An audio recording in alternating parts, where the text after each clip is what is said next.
is now live, streaming SatisFactory.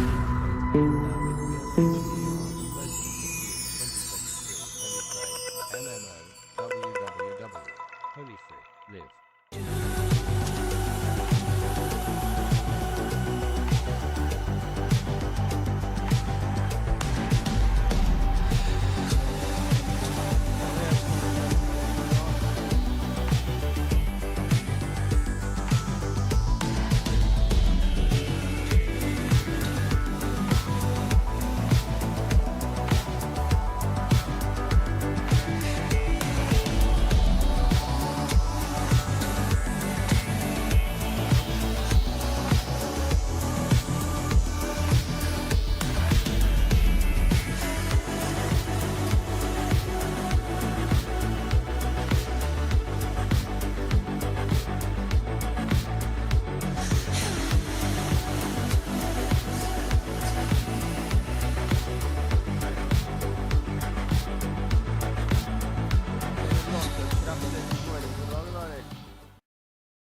It's like it's a cool spot. I agree that it's not like the best resource wise, but it's like a cool spot. It's a cool spot to like. Oh no! See, so I'm gonna say C because if this isn't C, what is? I mean, that's the problem. Yeah. I mean, they're all good. We're not saying that they're, you know. I think they're like there might be some areas that would be in C and D tier because they're the ones that we haven't gotten to yet. Well, there's another. I mean, there's like the red bamboo thing. That can go in Like, D because of all the spiders. Like straight in the D. Yeah. Right, my vote is C. It's My vote is also C for this broken one. currently, so yeah. What's the final tally? I would say C+. C+. Moving on. So All right, sure. cool. Next up we have red. So for time, we'll have to be a bit quicker on Yeah, each yeah, one, yeah. I think. All Yeah. right. Red jungle is this one. Oh, yes. That thumbnail is Again, nowhere near. ancient. Yeah, Ancient yeah. thumbnail. But Red Jungle- That was the Christmas palette, and I've developed a distaste for the Christmas palette, the red and green. Yeah, that's true. Yeah, I quite like the new look. Like it was they were fairly simple changes that we did. Mostly just get rid of the green. That was like the biggest impact. It's a lot cooler. It's just red because it looks more alien. Yes. Yep. And it's got that really humid jungle feel. Everything's red. It's pretty cool. Yeah. Lots of spiders though. But Yep. yeah, but it And is, the new cog. yeah, Oh yeah. Yep, the new yeah, cog is it's there. not a, it's a hazardous area. It's got a bunch of like late game resources in it. It's like Ja, maybe not the snakker om en best del av for oppdateringene building, nå. unless you want a challenge. But I think it's one of So the what does it have going Hva for er it? det der for noe? Like it It's looks kind of cool. exploration. It's cool. It's pretty fun Yeah. to run around there and find stuff. Right. Nei, Because cool it really sier- feels because it's so sier det kind of listen. tight and like it's Yep. a little bit. Huh? It's I a little would bit of a maze. I would be fun way. generous and give it a C Plutselig så du kan because the spiders. There's a spider factor. Yeah. The stinger. Yeah. They're terrifying. Yeah. I mean, It's hard to build there. I don't know if they if that got fixed though, because I think some of that was intentional, like the amount at least. Jeg vil heller prøve den S her. for spider. All right, Hannah, give me the final Yeah. tally here. What Let's the? Ja, let's kan godt hende et gass. Cool. Let's do bamboo fields right after this one. That's the Uh-huh. right, the way Wait, that the state it okay. is in now. I think. Huh? It's not in this list. Okay. Bamboo there. fields. I see it there. Ah, though. so left it's- left bottom and then the second one. Ja, det er second noe from the sånn left. svenske som var There it is. There it is. Ja. Oh, red bamboo. I was like, look at It's this. original No, kullsyrad läskedryck. This The one? red is pretty redundant. Läskedryck på Bamboo svenska. fields. Yes. It's It's broken right now, so Yeah. D tier. Ja. that's my. We were gonna try and fix it up for this update, but we couldn't. Yeah, finish. there were some technical Yeah. difficulties. Ja, with det er that, but såpass, ja. version change. There's more coming. It will get some love. But I think you know, if my dream comes true, it will be It's, B tier.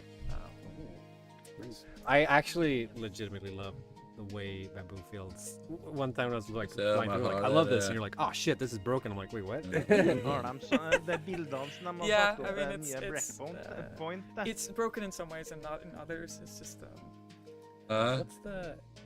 Det er bildene som de har lagt ut, er det nye sånn startpoint det? Nei, de holder på Crater Lakes. Is the Crater one Jeg up vet close ikke hva de there. holder på å snakke om. skjønner du? yes. And that's this one.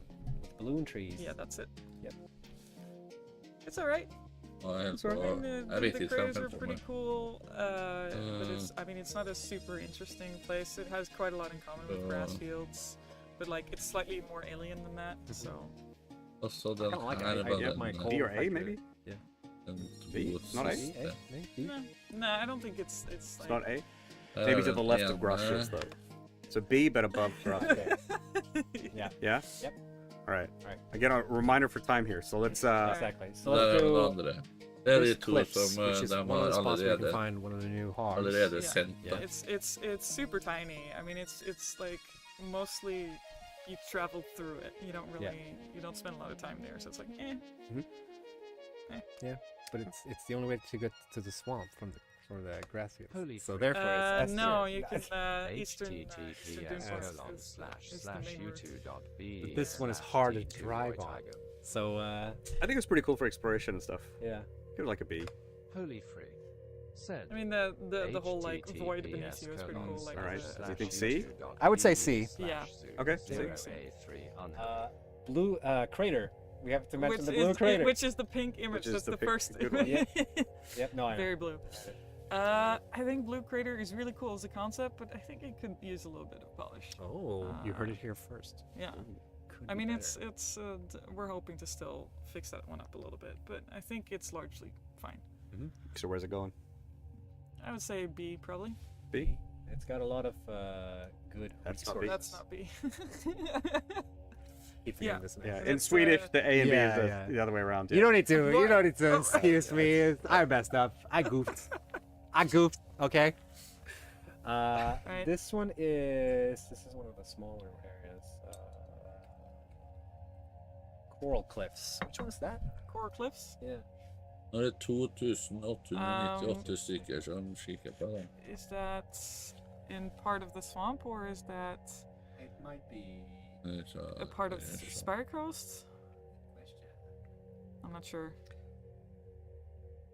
I'm gonna have to be the guy Yeah. and be like, all right, for time's sake, Skip. let's go. We have to get like 3 per minute, or more even. Yep. So let's go. That image looks great. Super That's cool. good. B. C.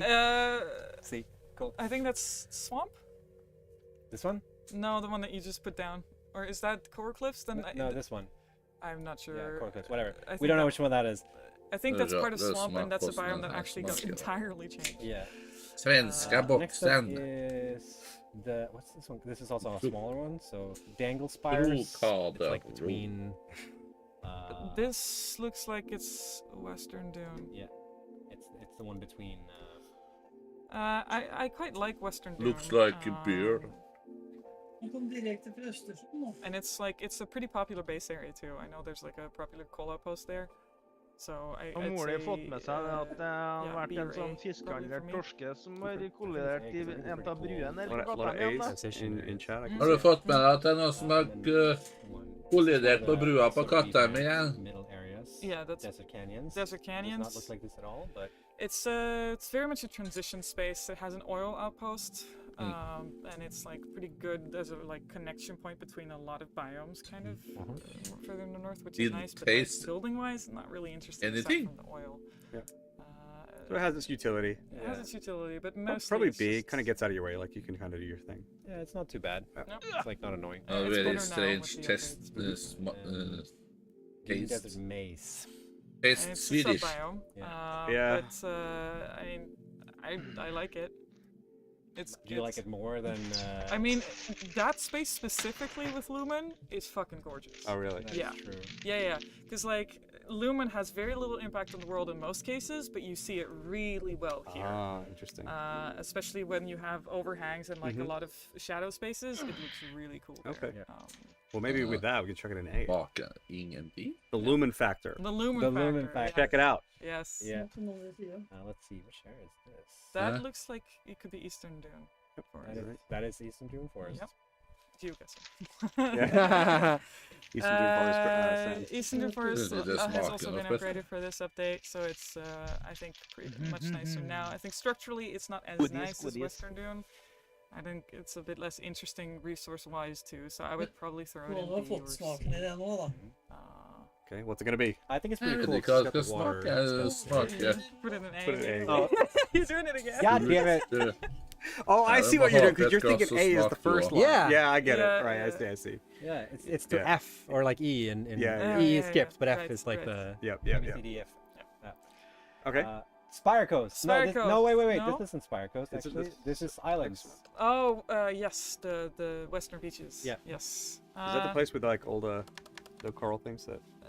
No, it's No. kind of like small islands in shallow water. It's the Yeah. big oil. Oh, like, is that the the oil It's- coast thingy? oil Yeah. coast? Yes, Yeah. oil Oh, yo, that place is sick. Yeah.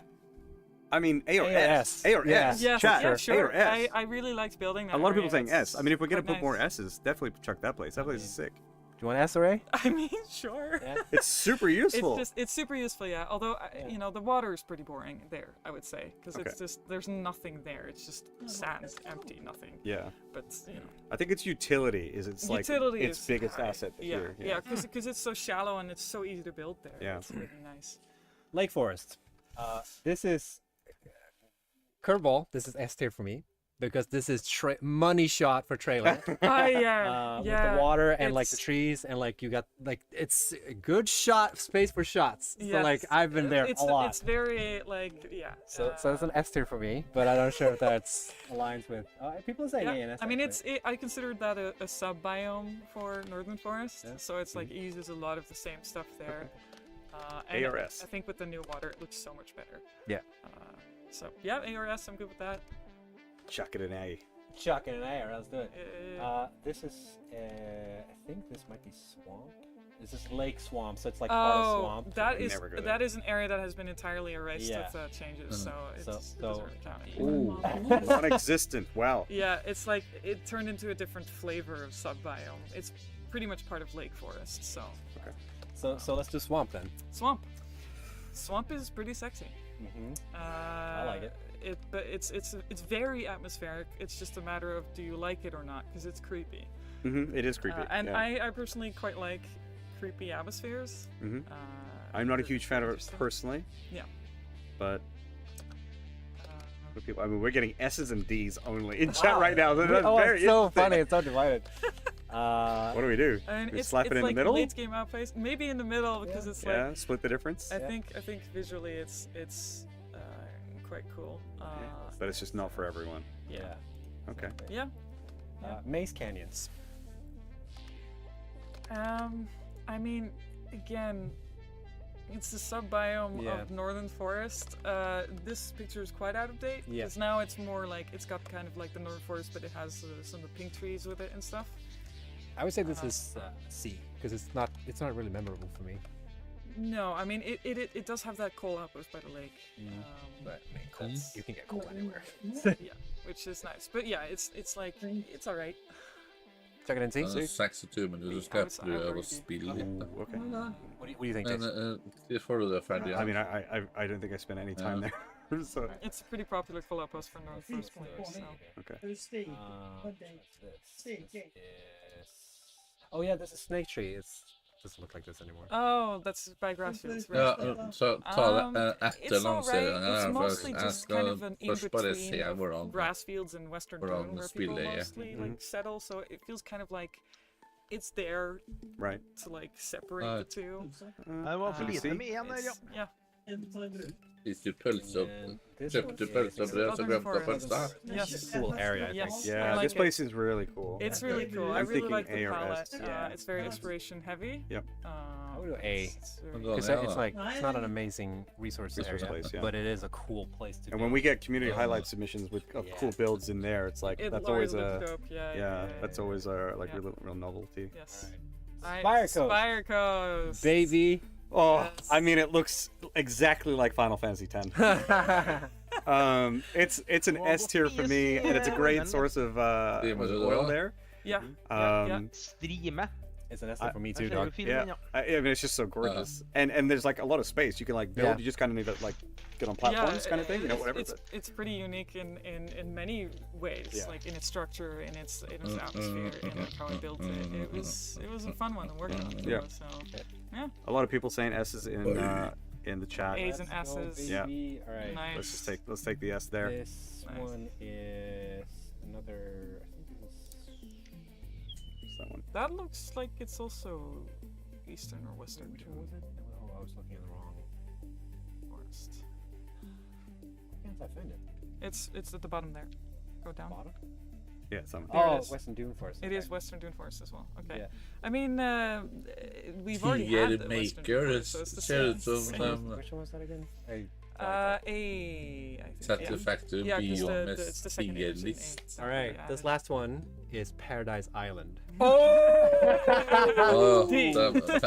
kategoriserer dem Oh no, that's gonna. hvor mye de S tier for liker community. de People aren't gonna be plassene, tror jeg. happy about that. It's S tier purely because it's intriguing Du ser for the dem på community. toppen, Yeah, Like, det er dem it's som such a like they want it so Det er bad. på toppen der, det er de Right. plassene de synes er vanskelig. It's funny because it's like we're not gonna work on rangerer that dem. because it's already perfect. The whole narrative around it is already perfect. I don't want to change Yeah. anything. Cool. Super dope. Yeah. That's our list, everyone. There's the official tier list. Official Done. Satisfactory tier lists.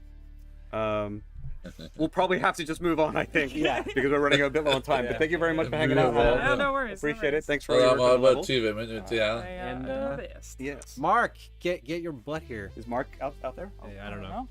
We'll find out. Bye. Where's I keep? Oh, I'm looking at the wrong monitor when I'm moving the mouse. Okay. All right, so we're close. 22 minutes away from the release, and Mark is gonna join us, and we're gonna quickly go through the patch Lansere notes. klokka 5, da. Most of the there's Can I look at the schedule again? Cirka. I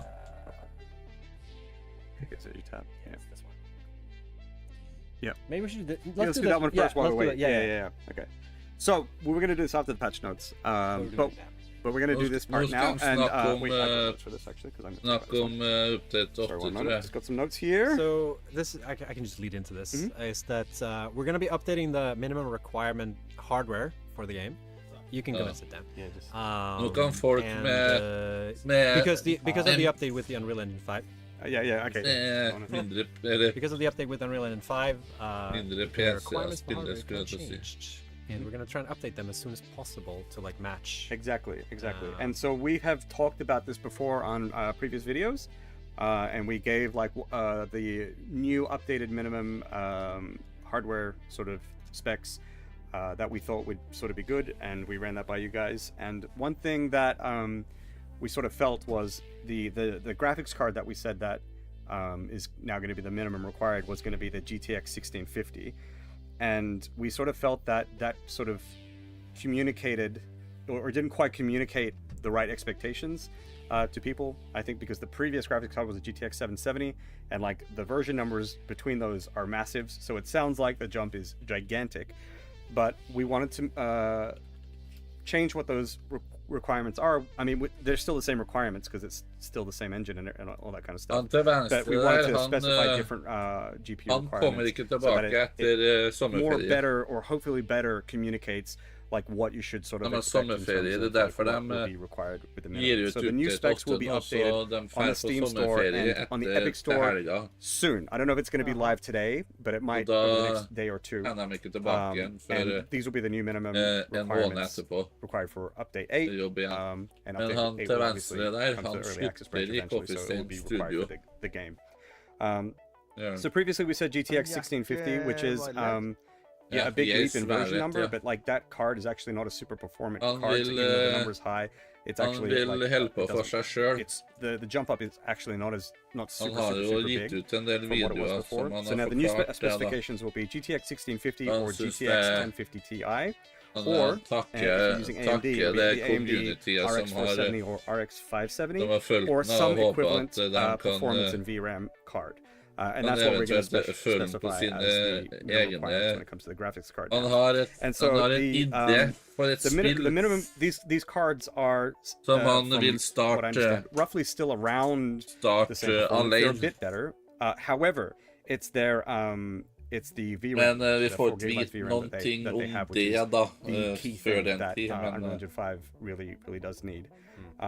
And the other thing is the previous Så det- minimum required card det har was, ikke, we feel sort of ifølge like det han har unreasonable sagt, to da begin så er with, det jo but it was just ingenting kind of we didn't put that much thought into it back in Ingenting the i day, Coffee and it was Stain just kind of what we Studio had som lying around, gjør so we til just at aimed for han that. But forlater. giving things a bit more thought. Det er as bare well, det at considering han we mener at changed han har Unreal Engine oppnådd 5. Han har That's what's oppnådd gonna det han har happen lyst there. til å oppnå. Now we do think that like the game might Og still lyst til å actually run fortsette below these alene. specs. In fact, the minimum required specs up until this Prøv date noe nytt. has always been that you needed a dedicated graphics card. But I know of many people who actually have played on integrated graphics cards, and it still runs. It doesn't run well, and sometimes the game crashes. But like, you never know. And so it could still be that if you have a card below these specs, that it might still run. But we kind of think that what we need to set our minimum specs is that to some minimum spec that will like guarantee some reasonable performance. And so that's why we're setting it to what we are setting it to. Now, one other thing we want to talk about real quick is that if you play update 8 and you find that you're getting poor performance, or if you just have hardware below the minimum specs, there is something that you guys should know. Is just that like there's a lot of options in the video options that can help tweak things. So for starters, I think TSR is going to be enabled by default, and it could be that if you're running out of VRAM and like maybe the game is like tanking down to 2 FPS, that happens when the VRAM runs out. A good thing to do is just disable TSR and use some other anti-aliasing. We have FXAA and TSR, TAA, so TAA, like yeah, temporal yeah, exactly. So you can use one of those, and that will help a lot as well. We also have make sure that Lumen is not enabled, which is called global illumination. You've also got overall quality presets like textures and shadows and all that kind of stuff.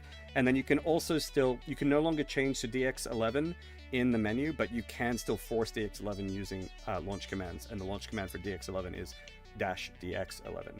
And when you do that, that will force off Nanite and Lumen. And the game may work in those conditions. So if you're finding that you're having poor performance, you still have these options to hopefully help out. In Update 8, there's also going to be an option to run a benchmark, so that the game will test your hardware and then set an appropriate video quality settings. But right now, that actually hasn't been implemented correctly. The option is in the menu, but right now it doesn't really do anything super meaningful. But the plan is to have that running before early access hits, so that you can just run that benchmark and hopefully you'll have some reasonable settings for your hardware. I do plan on making a video talking about this as well as any other potential issues that people might have by the end of the week. So that's that segment. Yeah.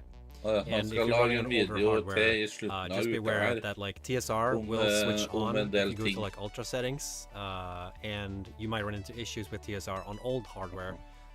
So just be aware that like you mentioned, if you are running an old hardware and the game is like super tanking, make sure to disable TSR and make sure to disable Lumen. And when you disable Lumen, you also need to restart the game because it will still hog up on the VRAM if you enable Lumen.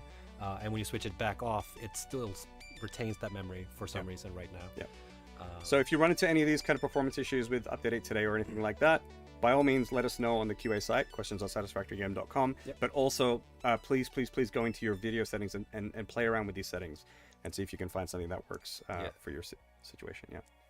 That's that. Welcome, Mark. Thanks. Mark is here. Hello, buddy. Mark, Welcome. So Director Mark. Mark is new community manager. Yes. Yeah. I mean, it could be. Please no. You know how to make videos? I'm already warm with the lights now. Yeah, right. Yeah. So how you feeling, Mark? How's the update gonna? It's fine for me. Oh, okay, cool. Yeah, you don't have to pick the works on issue. my machine. Yeah, it works on my machine. So we're gonna speed run the patch notes. Yeah, we're gonna speed run the patch notes. Yep.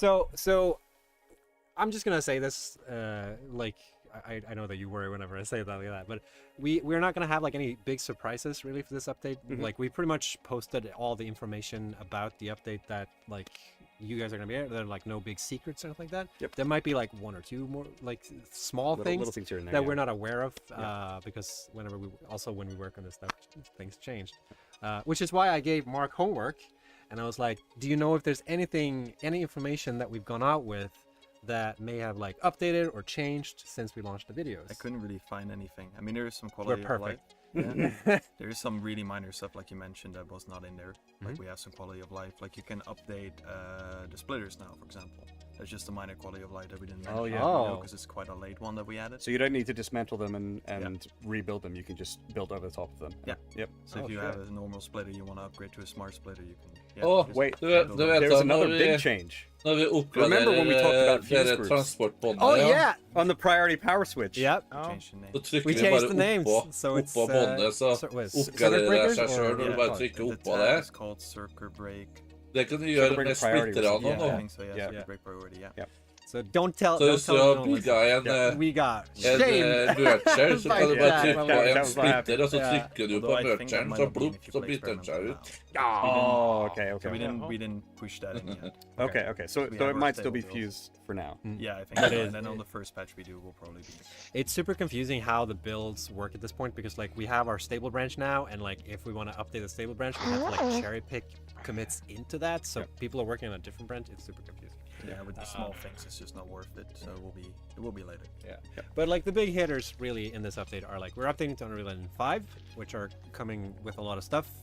We're using nanites to a certain extent. We're using Lumen, not really fully supported. Yeah, we're not officially supporting Lumen, but it's just in the game. You can turn it on and play with it if you wanted to see what it's like. Experiment. Yes. Yeah. We haven't tweaked the lighting for Lumen really, so like. But we might do in the future, we might not. I'm not sure like what it would actually give into, but yeah, it's a little bit funky. We're also using the world partitioning system, and the vehicle systems have been completely sort of remade because we need to use chaos. World partitioning system should be a system that will help with level streaming in general, so hopefully that you guys will have less like major hitches when moving around the map. We've changed the input system to use the more advanced, like the system that Unreal uses, which may come with a lot of input bugs. We fixed a lot of the stuff. Yeah. Like almost the entire input system had to be remade. Yeah. So if you're running into bugs and like that, please let us know on the QA side, because I think there's a couple of edge cases we might have missed with input, but we'll see. And then you mentioned TSR and FX at A. So yeah, and then Blueprint improvements. Lumen improvements. Bunch of juicy stuff. How was that process like, Mark? That was pretty okay, honestly. We just looked at some suggestions from the community. We had things that we still knew we wanted to do, like the dismantling. The blueprint dismantling, yeah. But it's good to note again, probably, that we are closing tickets where people requested that we improve snapping and stuff like that, because we don't really know anymore what the current state is, how people are really experiencing it, because we did some patches early on. So now we want feedback again to see if basically things are fine now, or if we still need to put more effort into polishing the snapping and placement and stuff like that. Or if the nudge mode and the dismantling together maybe just solve most issues and tedium that people had with it. So those issues might still persist, but we closed most of the tickets because we kind of want to get a fresh start on like that sort of feedback loop and feedback process. Yep. And then as for like backwards compatibility with already built blueprints that people have made, can they still take advantage of blueprint dismantle mode for those? Yeah, that should all be fine. Yeah, because I think we had it in mind, right? That's one of those features. So like the connection between the buildings, there's a reference that they're part of the same blueprint already in update 7. It was already there, and we also need it for other things because we use that for the snapping as well. When you snap blueprints together, they have like a shared collision box basically. Okay. But yeah, it's hard to explain how good nudging is. Like, well, what is nudging, Mark? For those who may not have known, you can push building left, right, or you back. push building. But basically you can, I think default key is H now, so you can press H while you're building a hologram, right? And then locks the hologram in place, which means that you can just move around it. Ja, det er en funksjon som inni en mod kan du nå bruke i spillet. Du trykker på H, så kan du flytte deg, og så står den blå bygningen der, så kan du flytte på den med piltaster. You can get stuff into place where you previously couldn't get them with snapping, or that you had to do a lot of effort for to get them in that position, because you can just move them around on the grid. I think this one have a huge impact, and I haven't seen enough people talk about it. Yeah. But yeah, it's super cool. And that also works for all holograms, in case we just mentioned. It's not just blueprints, it's all holograms. Cool. There's a bunch of changes to the world. We had Hannah on, and we talked about some of the new areas that are coming. Some visuals and some polish. Yep. A lot of polish, honestly. Yeah. And if you're curious as to like what is left to do on the world, we have in our press kits on our website. Coffee studio det også. With all like the plan changes, the changes that are coming in this update. Lastet ned den whether you're i natt for det laget. Which I don't think will be the case for a lot of areas, but that's the thing there. We talked about advanced game settings last week on the YouTube, which are coming. That's been quite a process to nail that down. Yeah. A lot of back and forth. Men lagt til noen midtsommer-items i vanlig Yeah, it took us a lot of iterations, of course, and you were part of that as well, of course, where we just had to back and forth how do we want to introduce this. And I've already seen a lot of posts as well on the QA site where people are unhappy or have suggestions for different things, so I think we will have to curate that. Major update, det der 7. juni det. One size doesn't fit all kind of situations, so like some people are gonna probably be unhappy, but like maybe once you try it out or see how it I'm pretty happy with how it is. I think so as well. I mean, I think it's very clear where the choice lies to opt into that kind of thing or not. And so if you just don't like those features, you just don't need to use them. It's I think we did it pretty good. Yeah, and it's like not in your face either. It's like to enable it. Exactly. Power towers and priority switches. Yeah, they're exciting. They've been around for a long time. Don't say that. We already have. That was literally update 4 that we made. Yeah. Because that was when we made the priority switch, and we were actually looking at maybe reworking the power system, but then we didn't. So we started making these power towers, which we figured would be cool anyway if we didn't give them like. Då kan du enable wow. Yeah, I can't believe this. Took us so avansert mod-versjon i spillet. Det vil si at du kan du trenger ikke å bruke mods til å fly lenger, til å ha kreativ mode 70-80% done, and then like og sånne småting. Let's put it in the game. But we need to do this and this and this and this, and then like, okay, let's prioritize. Det er så aktivert en funksjon på et save game. So happy to finally have them in. Du kan du ikke deaktivere det på det save game igjen. Which one? Priority power switch. Yeah, you can essentially. Det lagres i save game at du har aktivert kreativ mode og sånt. Da må du bruke en mod da. For å skru det av kreativ mode og åpne alle teknologiene og sånn. Hvis du skal fjerne det igjen, så må du bruke mod til det. Men du kan aktivere det og åpne alle ressurser og sånne ting på et save game du spiller på, hvis du vil aktivere de funksjonene inni menyen bare. De har lagt til de funksjonene for folk som har spilt SatisFactory lengda som vil starte med alt sammen. Now you can use the Novelist to blow up the fart rocks. But we did get some feedback from the community about that. Yeah, and we also realized that we didn't really put that much thought into the whole implication, because we want to move the gas mask earlier. That's what people mentioned, of course, that, well, why would I need the gas mask now if I can just blow up all the fart rocks? So we already have plans to move the gas mask a bit earlier in progression, so that you have that benefit of avoiding the gas basically before you can actually blow up the gas rocks. But we were also looking into maybe limiting it so that not every Novelist can blow up the gas pillars. So new specialized Novelisks that will be available later. Yeah, so we might limit it to, for example, the cluster Novelisk and a nuke, because people suggested maybe just do the nuke. I think that's not a bad suggestion, but it's a bit too late. I think to actually get the benefit, you just have to wait until the end until you can get rid of them. But for now, we're going to be shipping as is with Update 8 on experimental. And we're going to look into a bit more, because there's other avenues that we want to explore as well, where we can maybe fix this progression issue that is there now. So you think it would be easier to just implement so you could run Far Cry. But then like, then it changes to other systems. Men So klokka er ut og høyreklikk på Steam og Exit og så start Steam igjen. Kan hende at det må til. But thanks for the feedback, everyone. Yes. We'll make changes. Yep. We forget things sometimes as well. And then another really exciting thing for people is finally we can have turbo fuel in jetpacks, something people have requested for a long ass time. Yeah.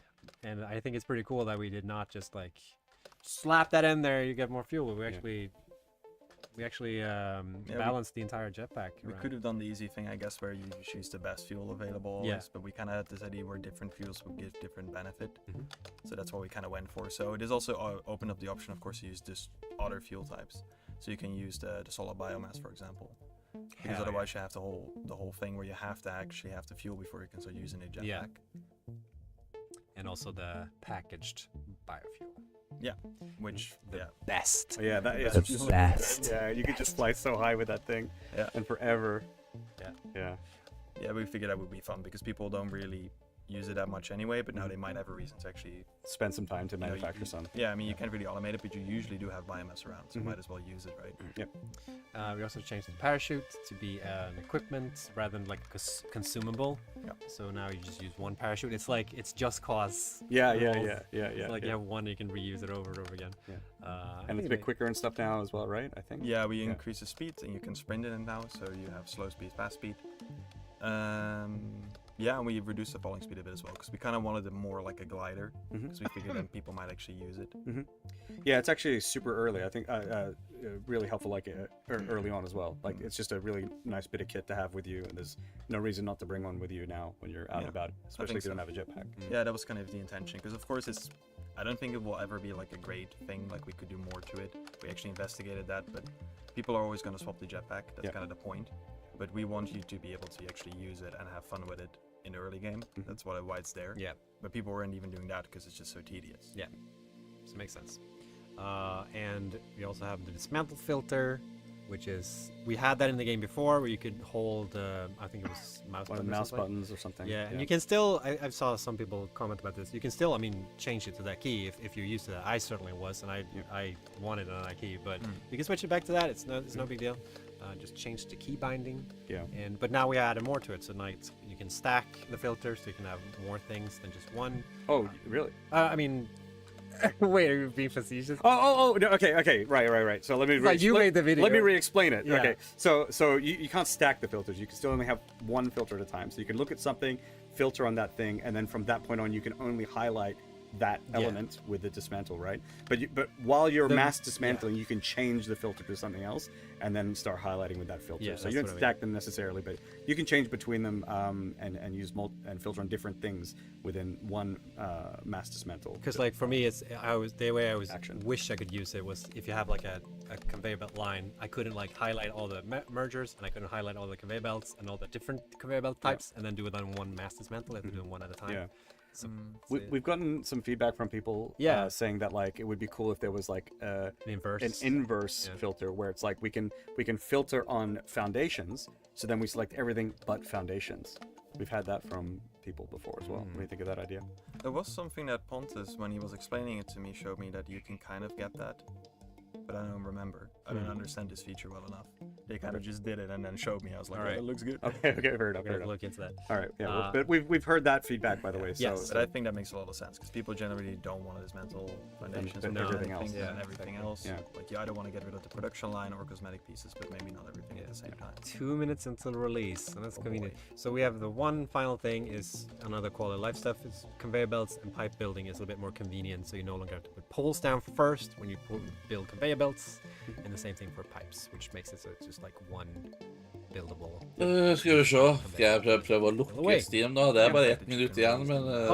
and like the final step is like the thing that's... So you can place a pole which shouldn't be able to build it, but then you can raise it up and then it makes sense. So previously, whenever you built pipes or belts, when you tried to place it first and then change the height, the validation would check on that first thing. So if avslutta Steamen nå, nå skal jeg starte når kantene der gått ned. even if it could become valid. Du kan gjøre det du også. And so that little quality of life changes. Så nå er på den hvite hjørnet ned med klokka her, og så høyreklikker du på Steam, og så avslutt. So that's basically all the features that are coming in Update 8. We're going to have patch notes on the Discord, on Steam. I wonder if the Reddit is open. On the Reddit, yeah, I believe.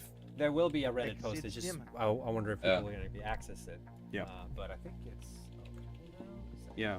You might actually want to read through the detail patch notes because there is a few more. Yeah, I just noticed that things. there's a few small things like the weapons have been a little bit rebalanced. Apparently. Yeah, we have some small rebalancings, but also for the conveyor belt, actually, there's another quality of life thing, where you know how you can quick switch conveyor belt types. If you were to connect that belt and then quick switch, it would reset to the first build step. That no longer happens. Okay. So if you already have it in place, how you want to build it, but then you realize, oh, that's MK1, I want MK2, you don't have to redo that. Oh, that's pretty nice. That's pretty nice. Okay, we have 30 seconds. You want to count down with us, Mark? Sure. Do we do the whole Countdown. Yeah, 25, 24, 20. Where's the counting? I just watched it. There, right there, right there. 20 seconds. 19 seconds. 18. There we go. Yeah. 17. Oh, 6. so So we got a little trailer, right? Little teaser. Ja, la oss spille Fun little trailer video opp. for you guys. So we're gonna play that, and then it should be trademark. Maybe stream. Coming out in 5 seconds. All right, 5, 4, 3, 2, 1. Let's go. Du får se trailer.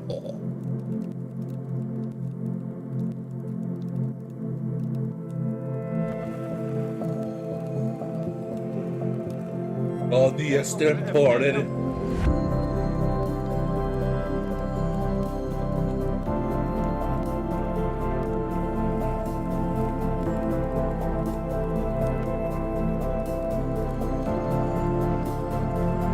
Der kommer den, ja.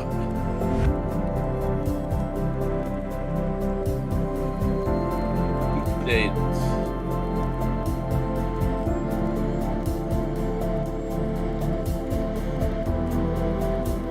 8,7 gigabyte oppdatering. Og så på traileren her først.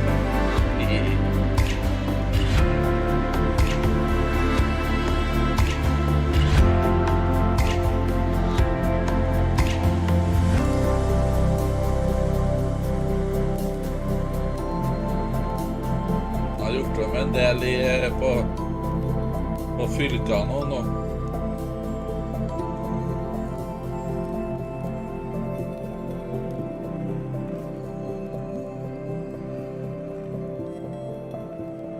Only on experimental version.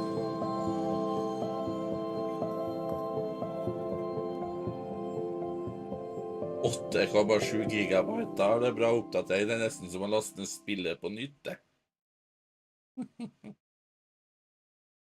Please back up your save files. Jeg har gjort det.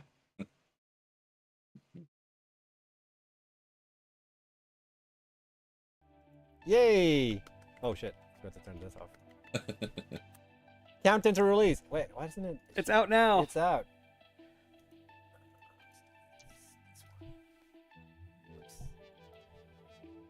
Vi må... Out now. Out now. We just have to download Come on, it. do it. All right, Download it.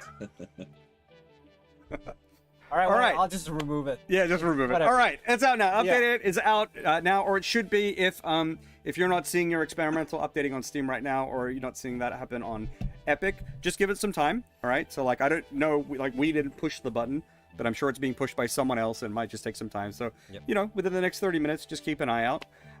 Just remember that patch notes will be available on Discord and on Reddit and on Steam. And if they're not there right now, they will be shortly.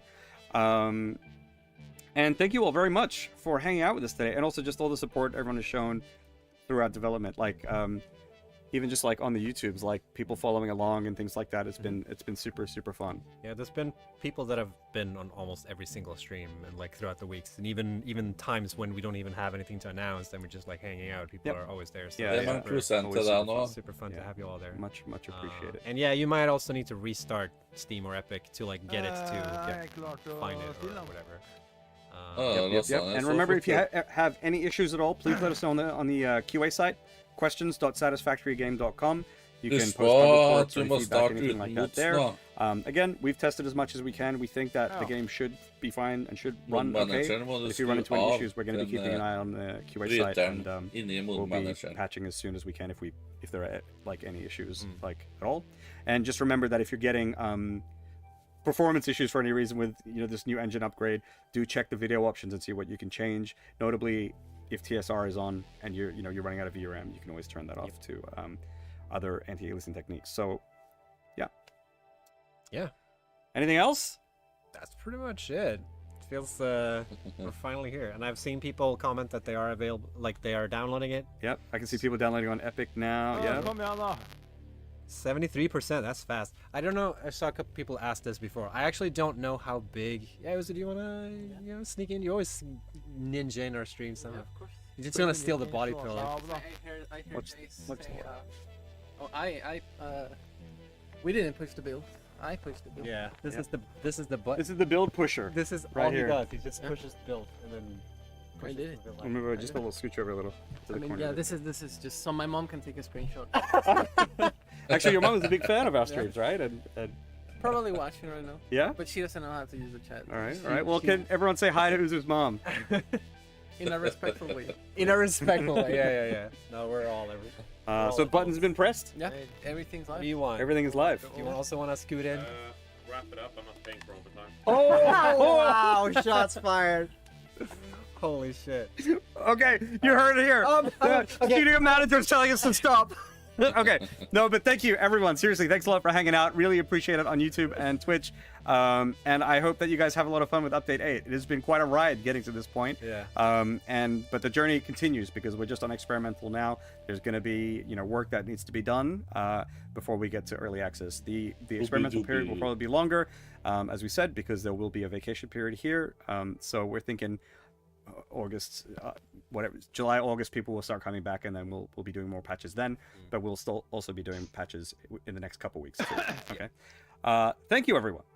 Thank you. Thank you. And I hope you have a lovely week. And I hope you don't run into any Jeg orker ikke å crashes. starte No bugs. spillet No før bugs! de No har, bugs. All right. Incredible. I guess that's Simen also sin. important to mention is that like when it comes to issues now in the couple of weeks now before we have our vacation, we're gonna focusing on fixing Will like you start crashes patch note? and like major bug issues. So like we won't be able to get around to everything obviously in the next couple of weeks, but Mener du i the Steam? most important thing for us really in Ja. this first Ja, couple ja, weeks det- is to dem- figure out like Dem, all the crashes jeg and tror all ikke the de orker å major issues. oppdatere So, det nå, you da. know, if you're annoyed Det about kommer nå how, senere. I don't know. Yeah. You know, sounds weird when I walk. Or some small. Og dessuten er det jo Those things bare might not be Update taken care 7 of som immediately. er på den offisielle Might versjonen. take some time before. And actually, one other thing is that we do our best to get as much Stå der. information out there as possible. Stå But, der helt if you ever til see anyone else out there experimental, who ikke isn't aware of some of experimental this stuff, lenger. feel free to respectfully, let Det them vil know ikke what's stå going on as well. Update In 8 case der. like you see some people who are frustrated that there aren't patches or something like that. Just spread the word. Spread the word of what you've learned and heard here, so that people can know. We will do what we can, though. Did you mention how to get experimental? No, I didn't actually. Oh, I did earlier, but I didn't. Det er Right ikke now. lansert for dem som So if ikke you're har on lyst Epic, til å spille the game should have like a experimental second version, vet du. executable or whatever. Yeah, it's like a game. separate game in your Yeah. library, which is called experimental. Yeah, SatisFactory and that Experimental. one should have like the art updated as well, so it says like Nei, SatisFactory ikke på update 8 on it. eksperimentell build, Possibly, it depends on Yeah. if that was updated in time or not. We'll see. Gonna take a while. Men i Yeah, it'll Steam take a så while. står det ikke Update 8. And then on Steam, Det er you ikke find the lansert game in for your dem library, som, right click it, go to properties, ikke spiller and then choose experimental. betas, and then there'll be a drop down, and then you can choose experimental there. And remember, whenever you do this stuff, back Back up up your save back up your files. saves. Okay, make sure you back up your saves, folks. Don't want you guys losing progress. Uh-huh. Okay, let's wrap it up. Yep. That's it. Thank you, So much for everyone. wanting- Really appreciate it. Bye bye. Have a lovely bye week. bye. Take care. Enjoy the update. Yeah. Bye.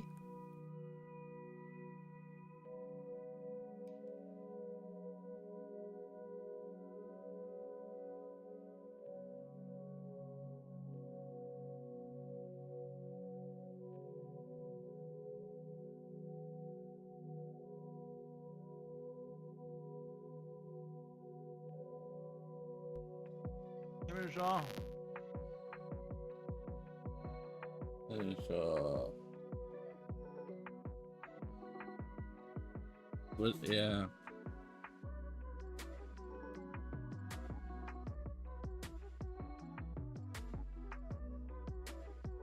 Skal vi se, da. Skal prøve å trykke play her.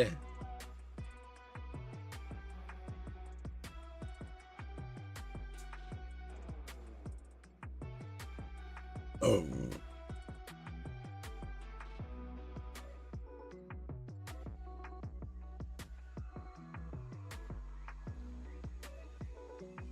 Sånn ser det ut til meg. Ja, til meg også ser det ut som noe nytt her. Option.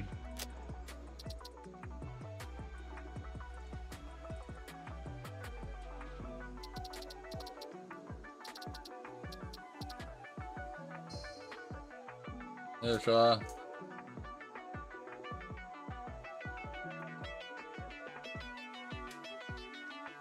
Ja, det sånn jeg har det nå. Jeg skal se på... her noe mer, ja. Peter Hostility. Passive. Retaliate. Det var litt kult da. Automatic clearance. Separation. Skal vi trykke på så? Nei, jeg trykker bare på option gameplay og sånn.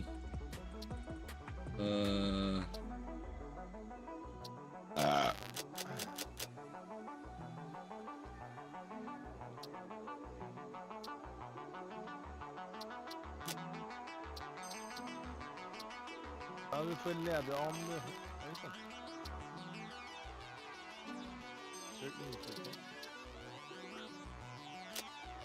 Så ultra far motion blur fullscreen DirectX 12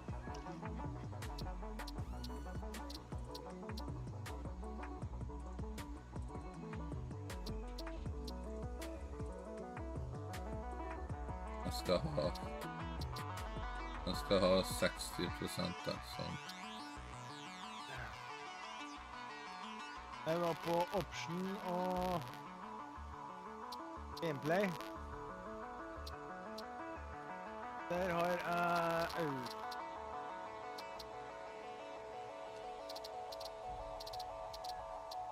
Du sa? Ja, hva du anbefaler til meg da? Det står på egentlig foreløpig. Ok. Prøv å starte i det står på til deg, du. Ja.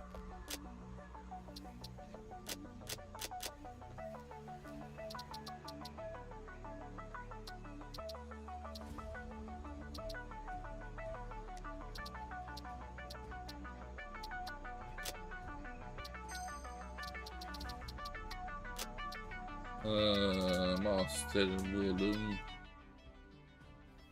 Her. Fra musikken, den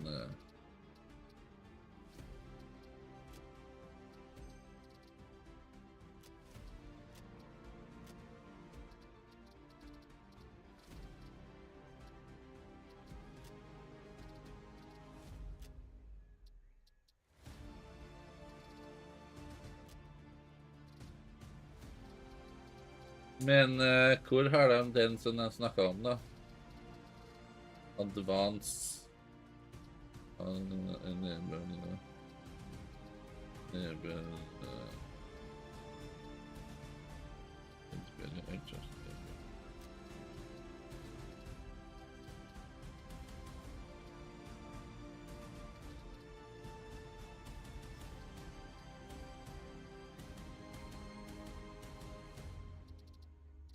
inni til denne advanced-menyen deres. Det sikkert etter å ha kommet inn i spillet, det tenker jeg. Det kan godt tenkes. New game, skal vi se.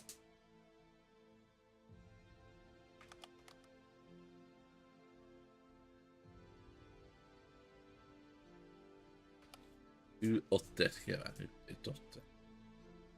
Prince Johnny.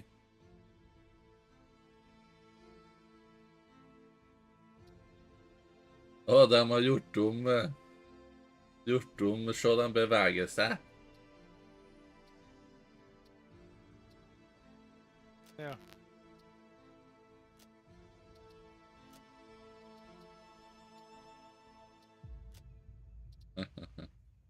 Ja, faen, jeg må exit spillet og gå inn igjen. Jeg har endret grafikkinnstillingen.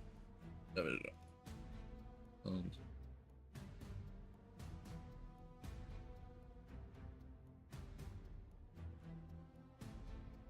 Der kom det update 8.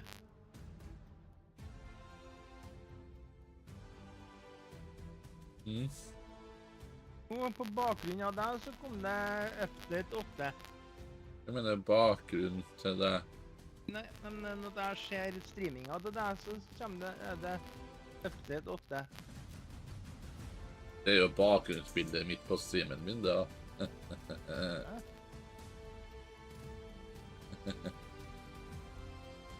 Background-bildet på streamen min. Sånn, skal vi se, new game. Det er en sånn det.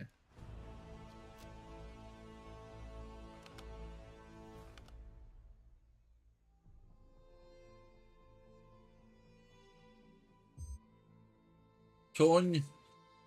Kan du joine hvis du vil. Ja. Må bare få landa først.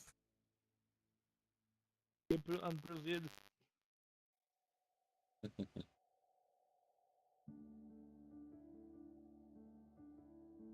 Bare la meg få lande først. Initiating new season in private season.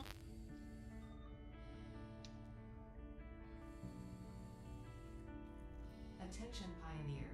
The following instructional video is a summary. Så står det private season her, og du har lukket øynene, ser jeg. Lukka øynene mine. Ja, det er. Ja. Jeg ble stillbildet til meg igjen, og da har du øynene lukket. Use provided blueprints to build the necessary buildings. Chart the planet and gather resources to provide desired results and improve your infrastructure. Make sure to report. Det står private season her til meg nå. Ja, du må vente til jeg har landet. Å, har du ikke landet ennå? Nei. Var ikke det, så. Audition. Get to work and be productive, okay? Planetfall imminent. Please remain seated during full procedure. Atmospheric entry in 5, 4, 3, 2, 1. Planetfall procedure initialized. Ja, men rister jeg, gitt.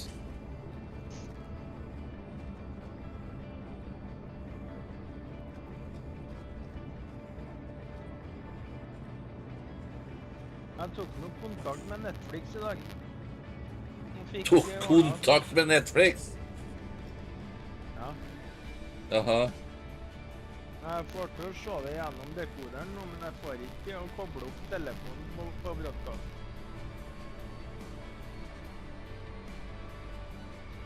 Nei, det jeg tror det er Chromecasten som ikke vil. Må jeg resette den, ja?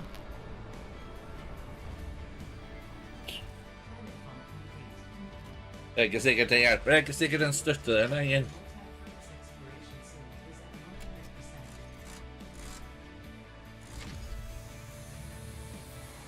Nei. Efficiency first. Broren min, han holdt på å tippe, eller anmodet meg til å droppe dekoderen, han jo. Oppgradert han har oppgradert grafikken, ja.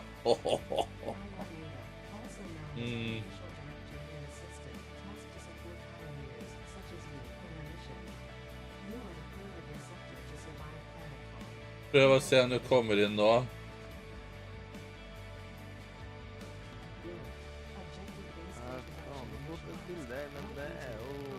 Du må vente på loading.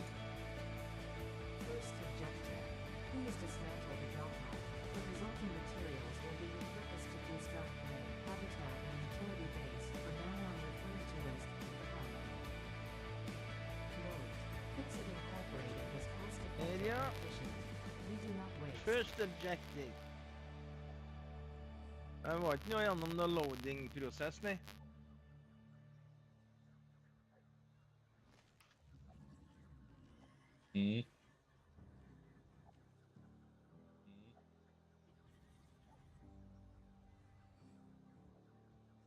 lurer på om det er... Så. Where are you?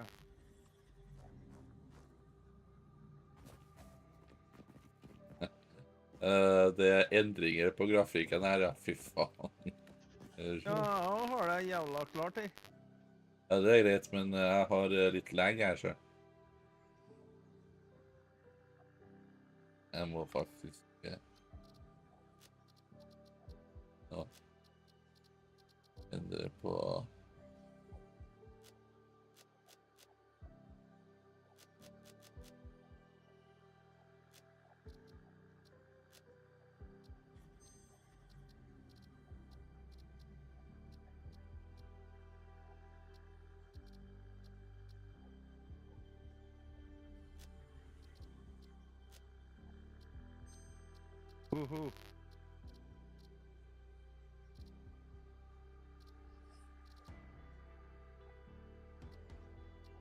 Å, dæven. Kommer jeg meg over hit, da? Å, dæven, jeg klarte å hoppe helt dit da, ja. Gjør du det? Det var bare så vidt.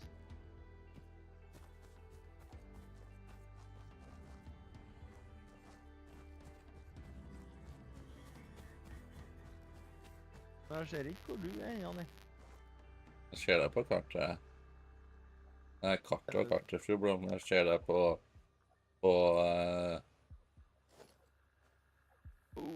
Og det ramlet jeg mellom. Ah.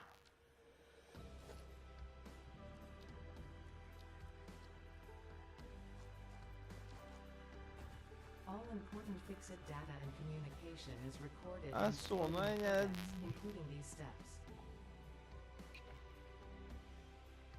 den der... Når at du snakket om du så det på kompasset, så... Jeg ser deg på kompasset. Ja, når jeg så det på denne hjemplassen på kompasset, skulle jeg si.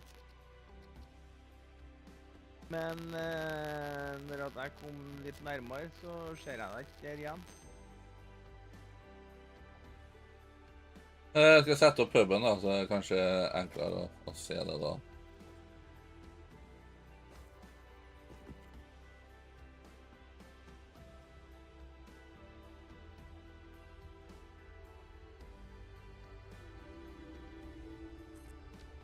Der da, ser du huben da? Nå ser jeg det. Congratulations, you have unlocked Hub Feature Manual Craft Bench. Hub Feature Hub Terminal. Fifth Hub objective, feature. Complete Hub Upgrade 1. Note, the Craft Bench and Hub Terminal are essential for progression to the next objective.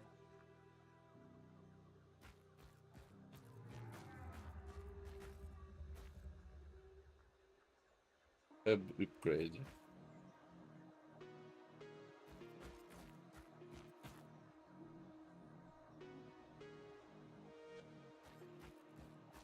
Au.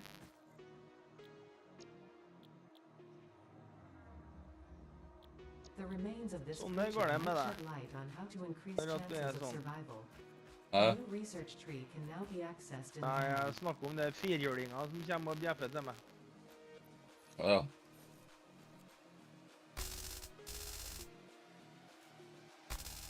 Comply. Hvem andre er det som sier det? En Borg.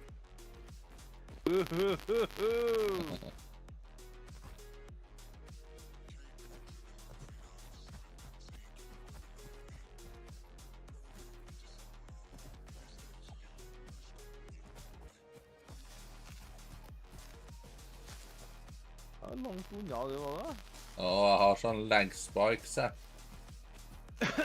Spillet stopper opp.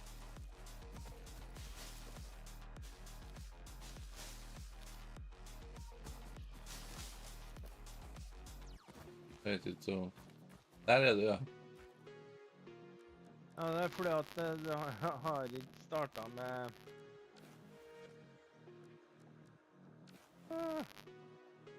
Hæ? Han var i... Nei. Da er det T for å vinke. Ja, Nei, fordi at sist at vi startet så, fra starten av, så var det et eller annet tull med når at du startet så langt tilbake som det er nå. Vi droppet den nedflyvningen, og de 5 første... Det var på med mod, det. Det var med mod, det. Det var med den der SatisFactory. Det var det SatisFactory pluss, det. Ja, det? Ja.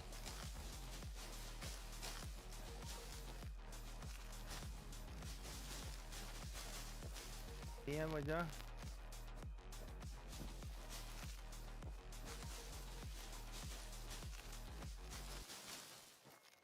Det var nærmest. Stopper opp det, Maja. Det gjør det.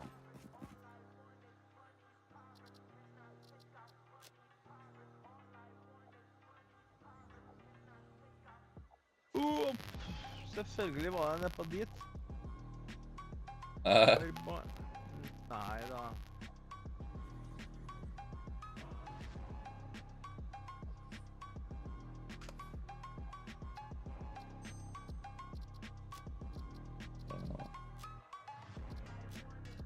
Helvetes høyden da.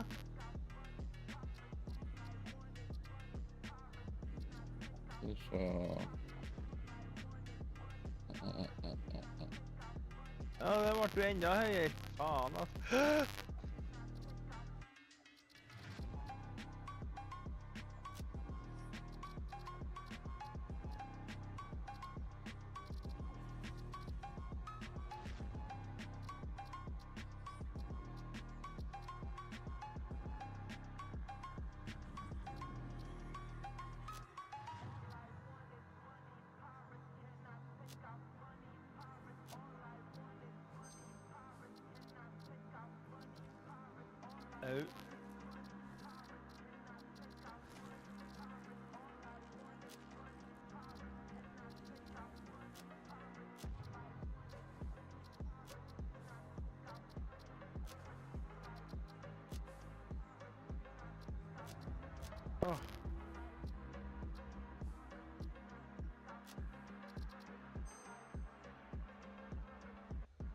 Au.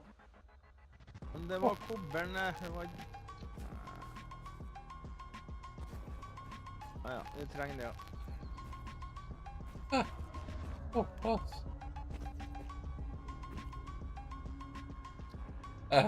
Det var kult. Ja. Det der spesielt nye lyssystemet.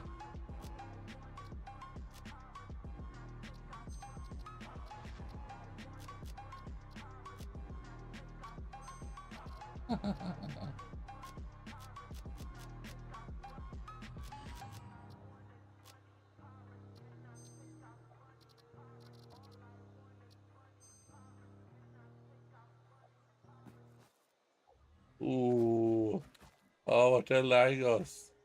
Oi. Jeg skudde på dere nye lyse og skyggeeffektene. Ja. Fy faen, det var rått, men fy faen som det legger.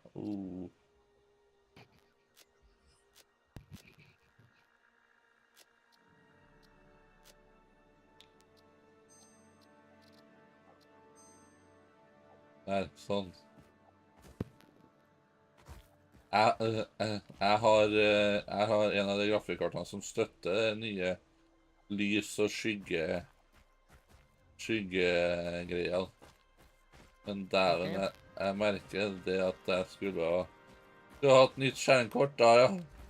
For å kjøre det på maks, ja. Fy faen. Jeg måtte sette det på jeg måtte sette på medium, jeg. Og da har du neste insane og cinematic. Jeg måtte sette ned 2 ganger.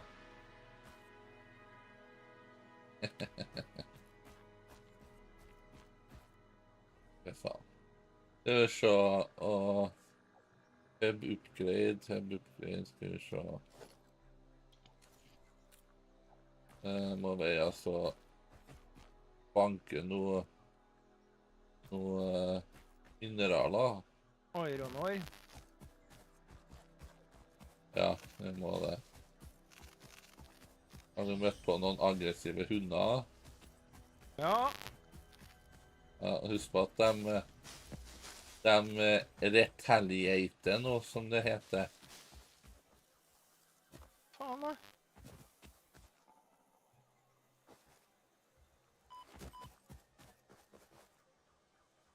Herregud, skal jeg dø her nå fordi at det... Fordi at det er hundene, eller?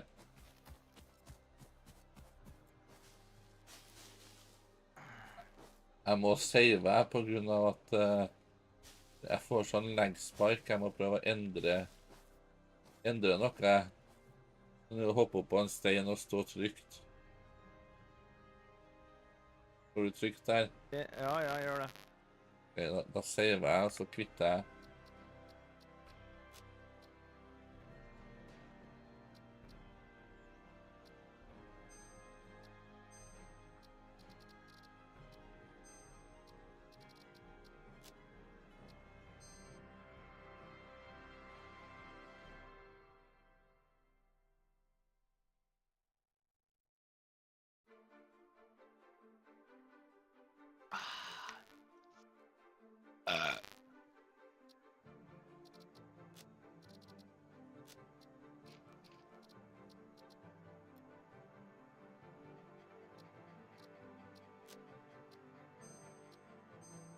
Det står nå der på en lille firkantet ruta til høyre her, nå update 8 out on experimental.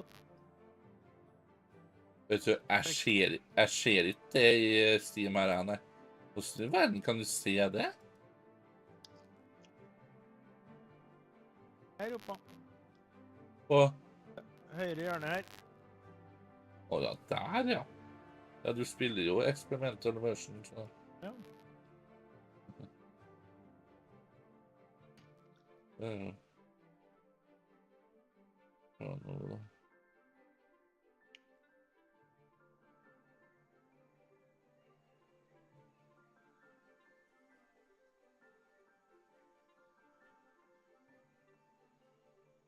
Ja.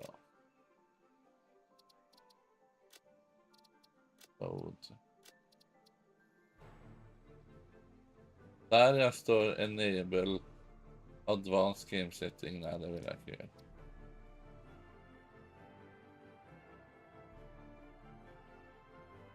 Det kan jeg gjøre etterpå.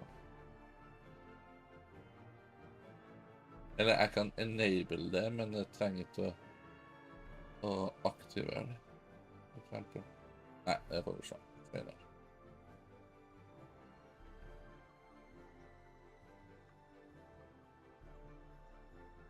Ja, det har vært verre. Det har vært faktisk. Nå, herregud. Eller ble det verre?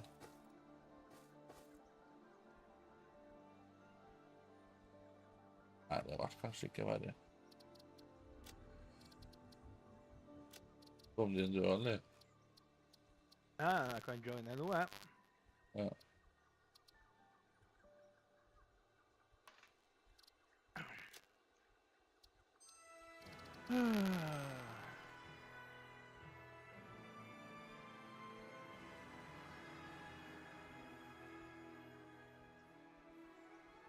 Jeg har satt på buss i 40 minutter i dag, en vei. Det så bra, så. Det gikk greit, det. Jeg kom meg ut på lade. Ja.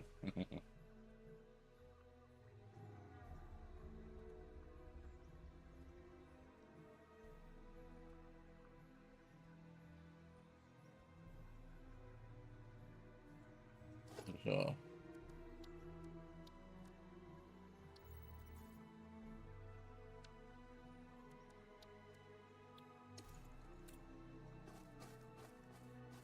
Skal vi se.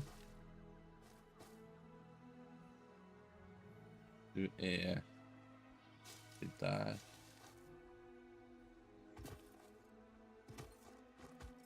har ikke noe å gjette aldri, vet du. Jeg har nesten alt materialet vi trenger nå til å begynne med. Ok. Jeg har hakka 70 ironår, eller 200 kobberår. Helt på med ironår her nå.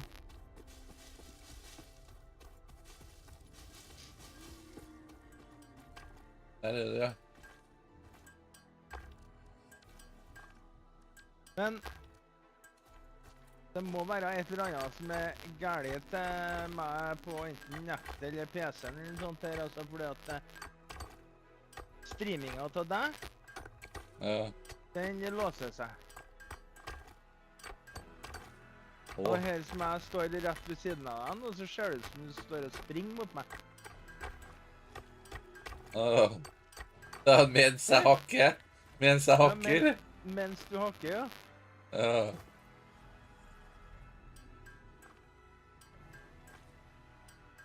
Nå gikk du ned på kne.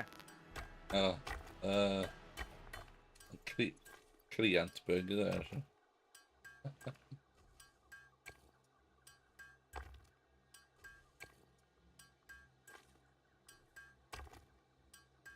Ja.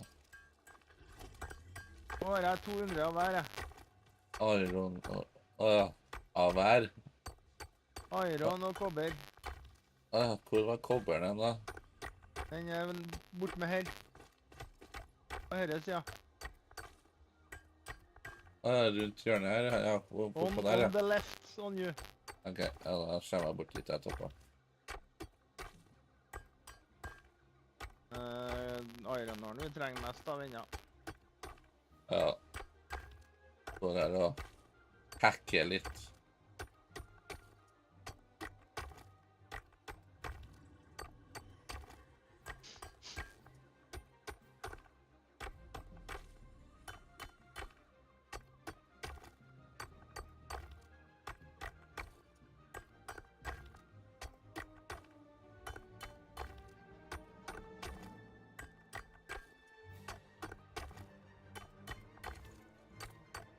Du setter glane opp du nå på streamen til meg.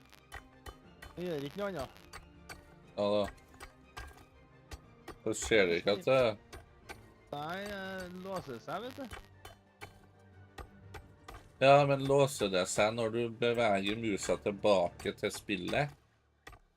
Ja. Er det da det låser seg? Ja. Ja, da vet jeg hva som er feil. Ja. Det er Mozilla du bruker, hva det? Med å streame på, ja. Ja, skal vi se. Da må jeg se om jeg finner den innstillingen da.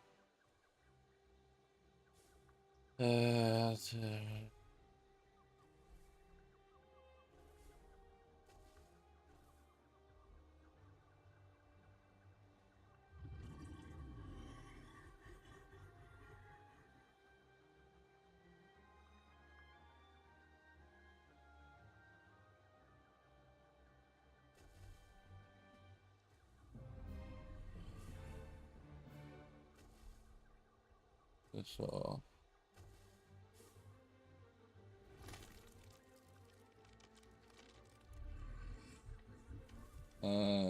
det da. Finn den innstillingen.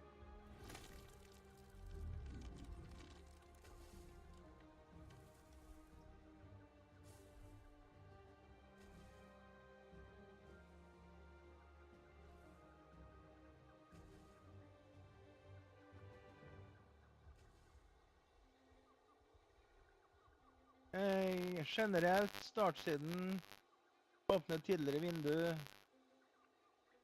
Profax, lukk utseende, farge... Nei, ikke helt på å lese opp det når jeg sitter og leser innstillinger selv da.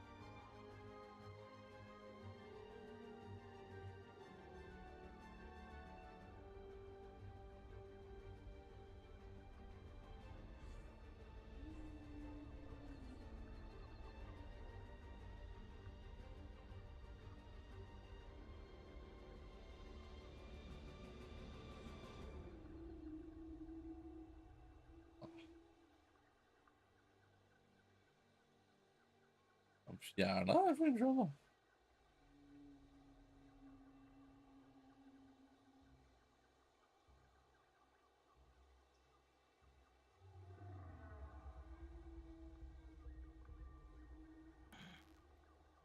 Kanskje du må gå hit, skal vi se.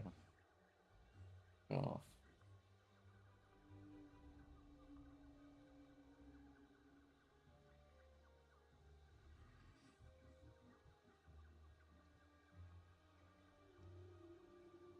Og trykk på Windows-knappen.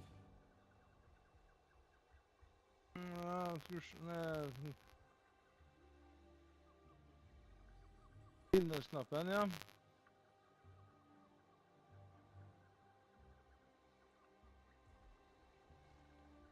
Det er når at jeg er i filofax, det ikke? Nei, bare trykk på Windows-knappen, og trykker du innstillinger.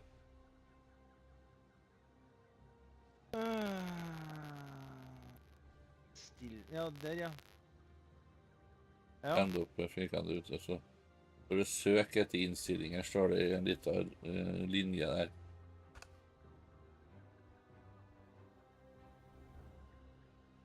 Gir du spill. Innstillinger for Windows Update, skjerminnstillinger, innstillinger for Windows sikkerhet. Skriv spill oppi linja, oppi der, søkefeltet her. Okay. Da kommer det opp spillmodusinnstillinger. Ja. Da står den på. Spillmodus står av og på der. Spillmodus, den står på. Ja, og så står det under spillmodus, så står det mer om spillmodus, står det. Nei, ikke der. Nei, ikke der. Ja, mer om spillmodus, ja. Nei, det er ikke det, det er ikke det. Den under der så står det grafikk. Det som står under der, det er relalerte innstillinger. Ja, der står det grafikk. Ja. Trykk på den en gang. Ja. Står optimalisering for Windows-baserte spill, står den av eller på? Den står av. Ok, så står av. Avanserte grafikkinnstillinger da. Da kommer det opp maskinvare reaktive GPU-planlegging av eller på, står det. Den står på. Ja, det er trykk den av. Ok. Og så lenger ned så står det... Ja.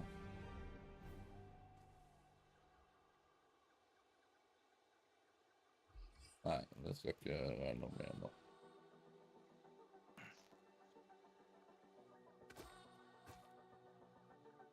Trykker du bort den her, og så avslutter du Firefox.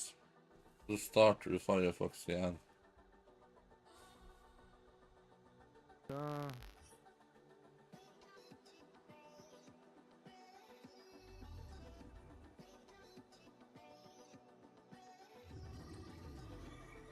Ja. Om det skjer noe.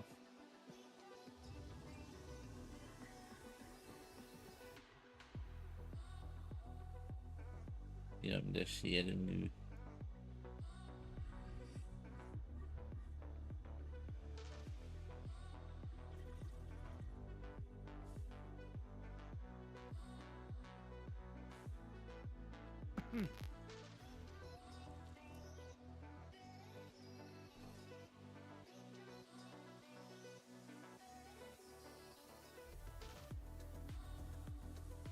Ja, rør litt da. Ja, det er så. Jeg vinker nå. Ja, der rører jeg på spillet her nå, så fungerer det, ja. Holder i hvert fall. Ja, ja. Opp! Det er bra. Stakkar. Ikke en vondt. Jeg tar med meg 300 sånne her nå. Jeg kan ta 400 med en gang da.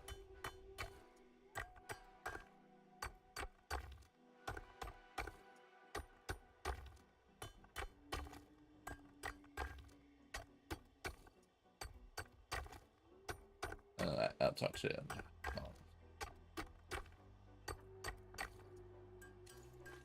Hakk med noe kobber i tillegg, da. Jeg går bort til der nå.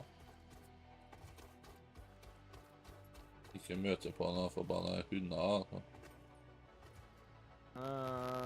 Det kan godt være at vi gjør hvis at de har respawn da. Ja.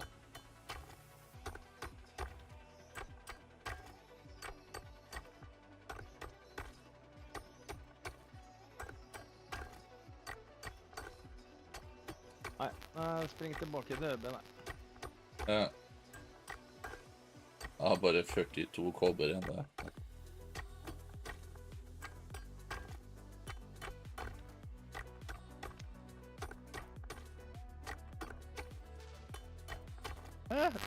Nei, men her... Faen Åh, som greit, men!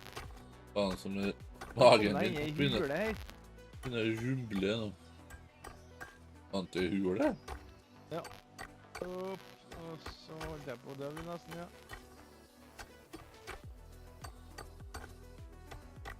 En hule.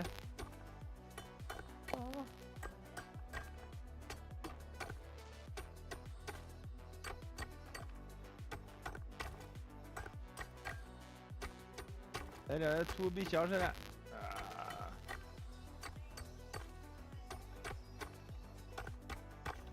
Har du sett Det har den? vært endring i grafikken her, altså.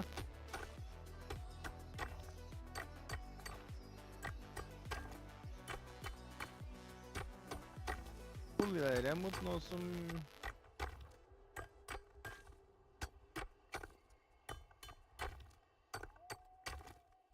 Noe som ikke er i bildet. Å. Det kan være for jeg har lag som oppstår. Det er ikke lag.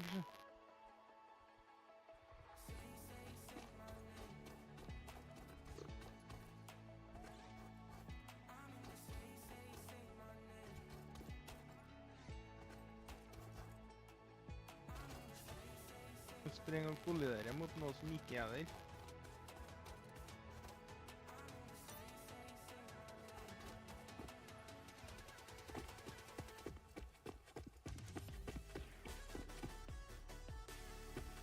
Ja, der er den hula, ja. Du sprang dit, du har, ser jeg. Ja.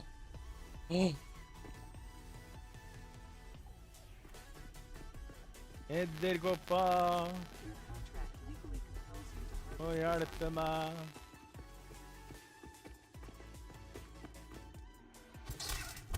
Ta en kula som ligger inn her, da.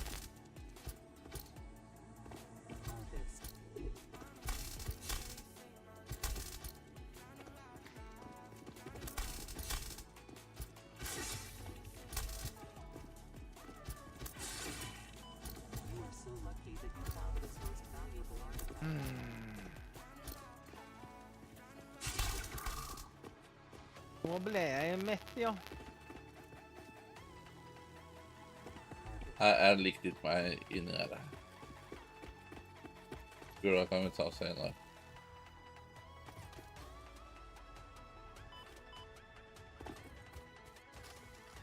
Du hoppa ned samme plassen nå, ja. Ja. Plukk med det som ligger rundt sammen der.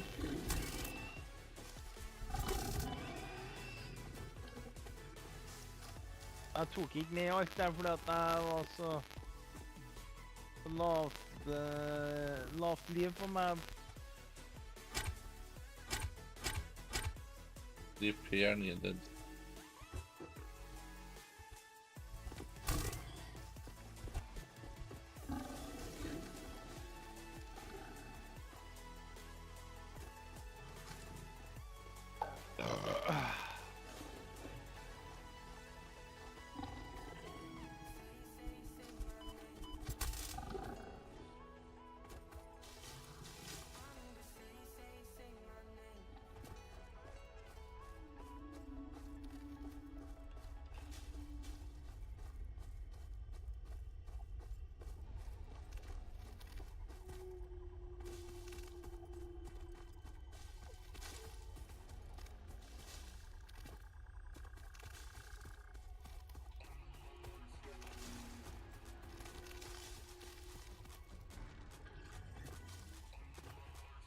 Sånn.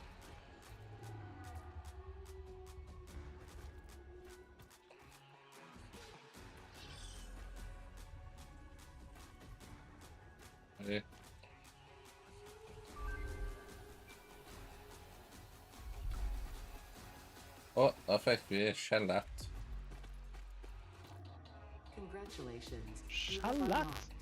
Ja. Resten av skjelettet til puben.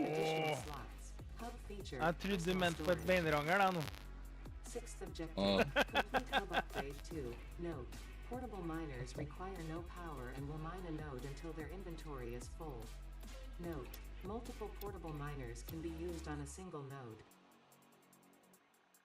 Ringer med innsenlegg og det der.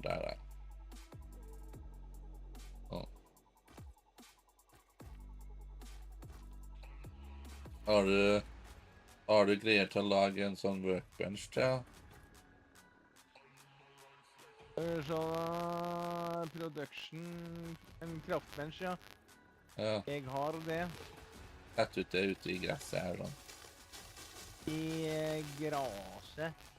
Leve gras forstå.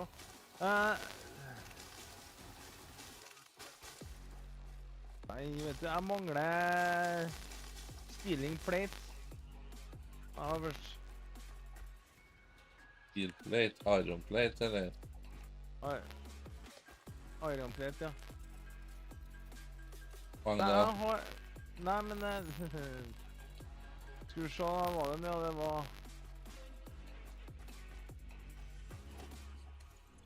3 stykk.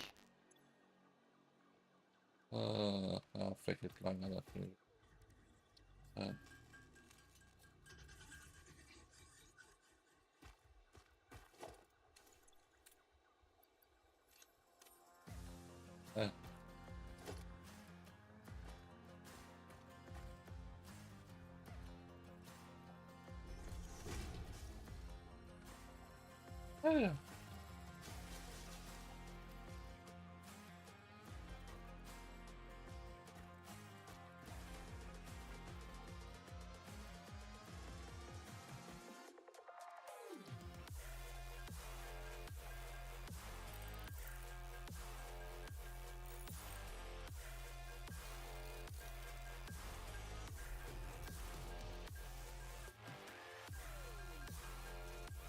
Han har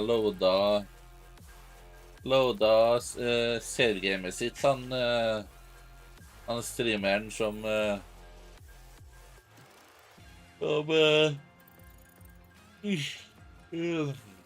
laget den der atomresirkuleringsfabrikken som vi har gått etter.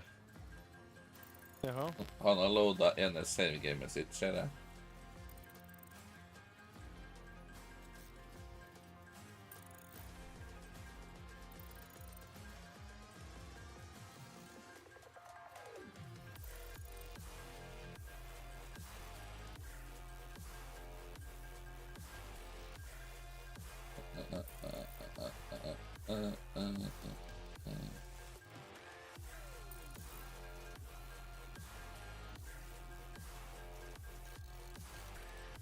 Jeg kjører deg hvor det blæst her nå.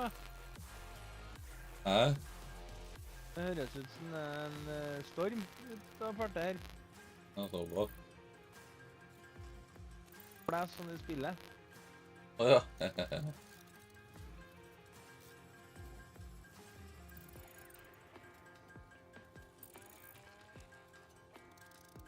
Nå kan du bruke forskjellige til denne vanlige jetpacken, vet du, så måtte du lage bensin før. Men nå kan du putte i biofuel og solid biofuel. Du kan putte i alle de forskjellige fuel-typene nå. Jaha. Da bruker du superfuel eller noe sånt, så da hopper den lenger og varer lenger.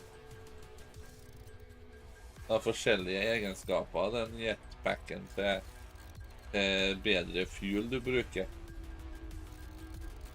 Ok. Vanlig sånn billig biofuel, så det går den ikke langt da, men har du bedre biofuel, så går den enda lenger.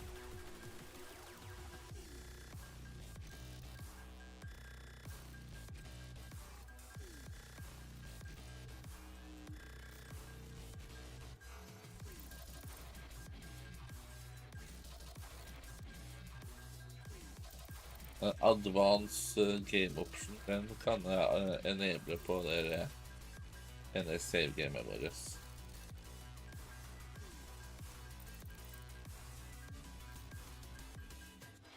Ja, det er med å oppdatere den dedikerte serveren vår der. Oppdatere.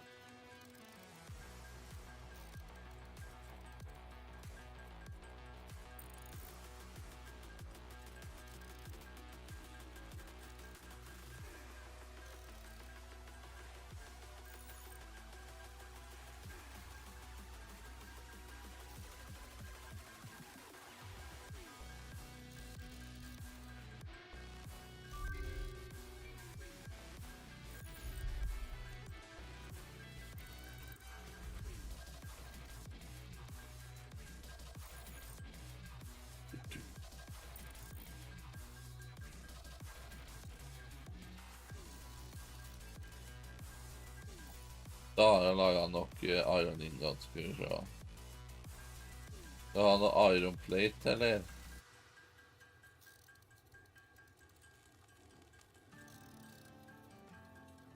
Ja, mangler kun iron plate, eller?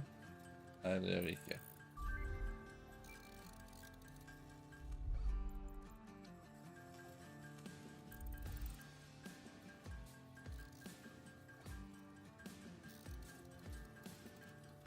Eller så.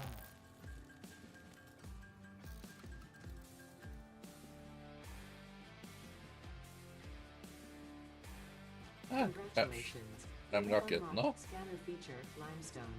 New buildings and recipes, which can be found in the build menu and craft bench respectively. Nei, raketten kommer ikke. Complete hub upgrade 4. Note. Use power Ja, den kommer ikke før uke 4, den tenker jeg.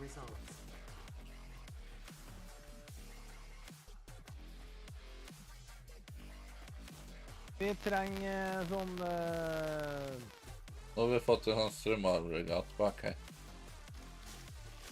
Ja, men jeg mener sånn whitestone, det. Det tror jeg er på nedsiden her. Limestone, det. Så...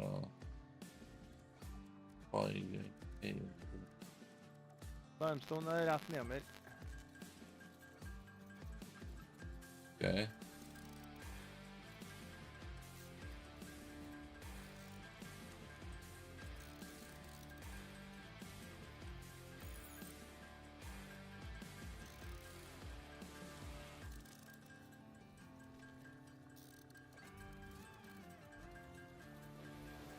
Ja, jeg synes huset skal være rett på nedsiden her.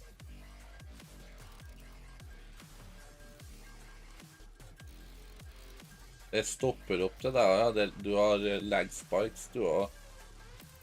Det er det jeg har, det. Når jeg er ute og går, så stopper plutselig spillet opp.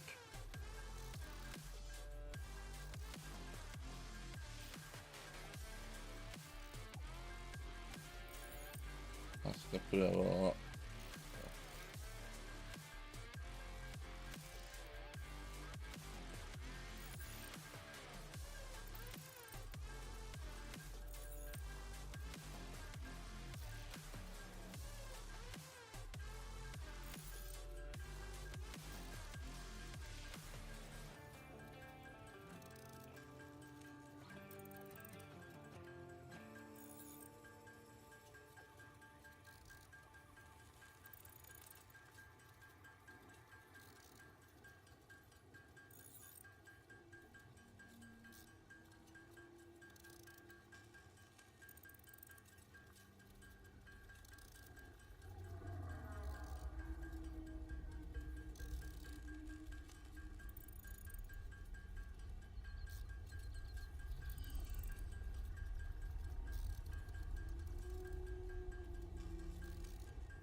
Dæven, som kobber.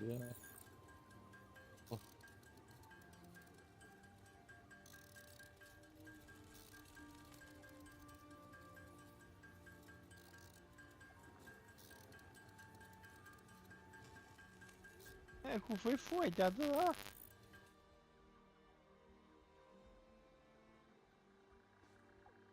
Oi! Jeg får ikke bruke kraftstasjonen, nei, kraftbenchen her til å lage concrete. Kanskje må ha maskin til? Nei. Hva står det? Not enough space in... selvfølgelig.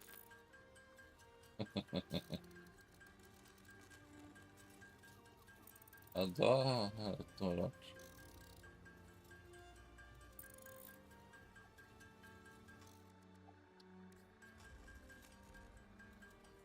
Så skal jeg få det til. Jeg vet ikke.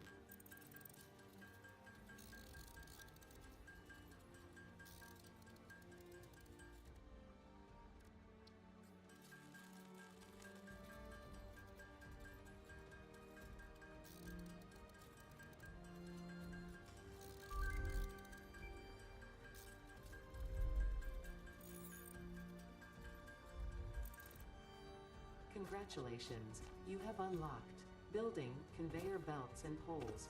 Inventory, additional slots. 9th objective, complete hub upgrade 5. Note, portable miners cannot be connected to conveyor belts. Advice, when planning the construction of buildings, note the placement of conveyor belts. Den siste, den femmeren som gjør til at denne raketten kommer.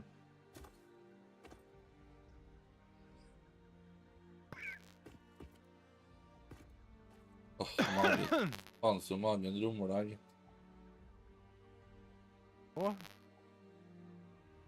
Jeg må be mamma begynne å lage egg og bacon snart da. Skal vi se. Da jeg skal på benchen til meg og lage det eggerøye, skjønner jeg. Går nå til... Ja. Går ned til... Hvor er det ikke ny her? Der var den, ja.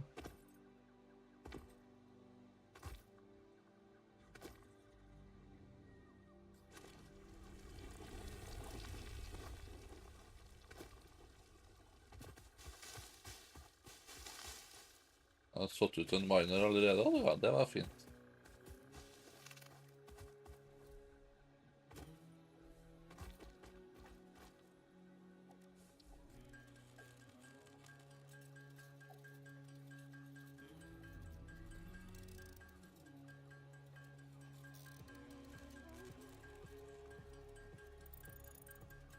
Jeg har startet opp den dedikerte serveren og har oppdatert den til update 8. Det har jeg gjort. Det er spennende å se om det funker. Det kan jo du teste også mens vi setter på. Skal vi se. Oi. Ja, du hadde alt. Det er du som har satt igjen koppen din der. Du har ikke drukket opp kakaoen din ennå. Nei. Nei, nå begynner det å komme, ser jeg. Den kommer ikke enda,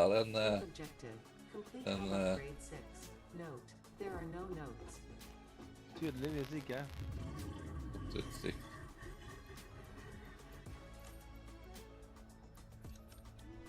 Det var det jeg hadde. Ja. Jeg har ikke satt ut noe sånn grever på de 2 andre plassene da. Nei, greit det. Jeg må bare få opp det første hub-greia her hvis vi får det.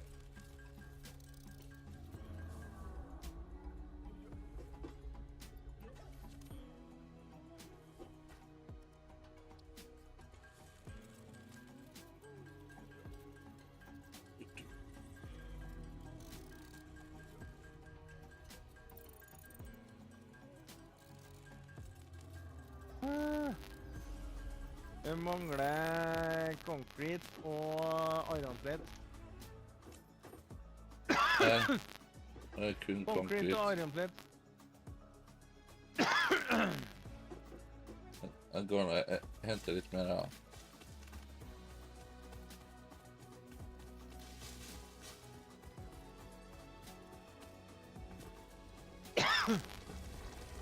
Og da kjører det til hvor posting det ble nå.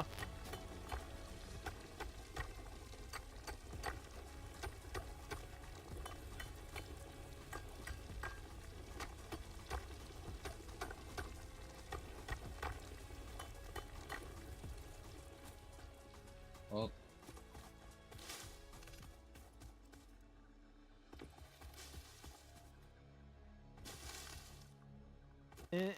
Ensure restaurant not more clean of kjøtter ble pløppet.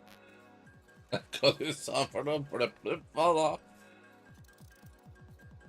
Hva for noe bløpp? Sånn, nå skal jeg sette på noe. Skal vi se om raketten kommer, eller?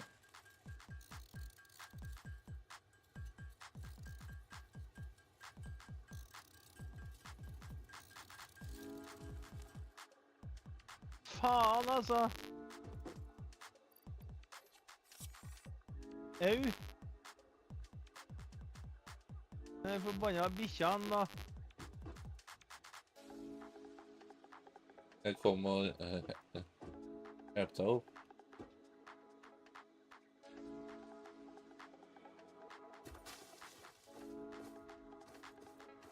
Å ja, du har fått tak i Ja. alt allerede, du ser det. Jeg har gjort det.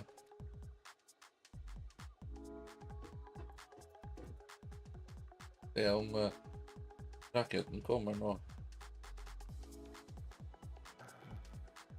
Ifra når det er, skal jeg trykke på. Ja, nei, men bare trykk på det. Ok.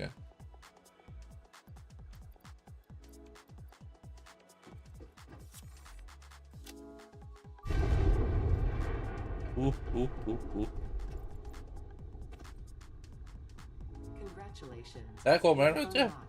Building, space elevator. Building, biomass burner. Part, biomass. Motivational message. Congratulations, you succeeded in every provided task. On behalf of Fixit Incorporated, I thank you for your current and future service. Additional knowledge. The hub terminal has been converted to give access to milestones there to ensure you progress along Fixit-approved protocols. Note: future developments should be aimed at constructing the space elevator and, as such, initiating project assembly. Good luck. Good luck. Der, ja. Base building.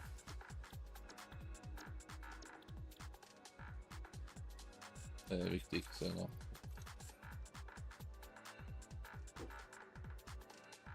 Ja.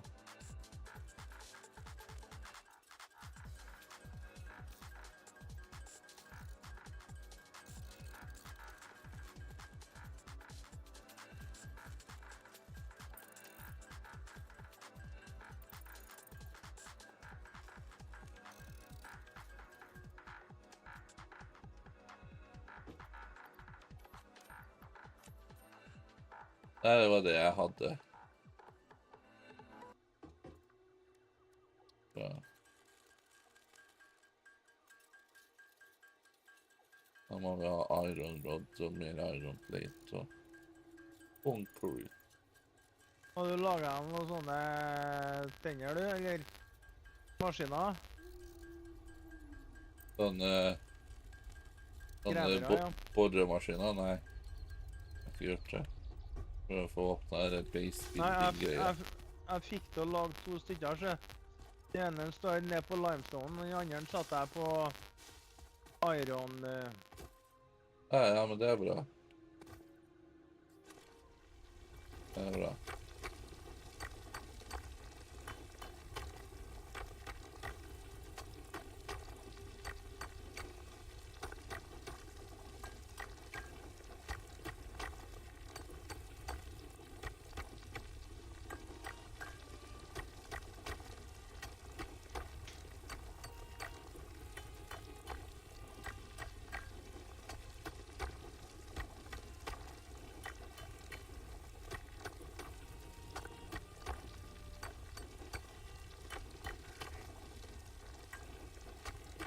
Eller på å ta den concrete-greia.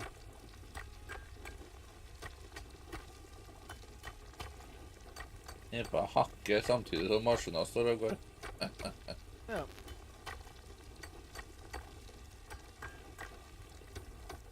Lurer på hvem som borer fortest, meg eller maskinen.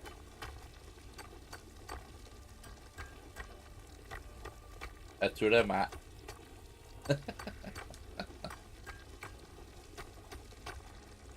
Kanskje. Ja, det er.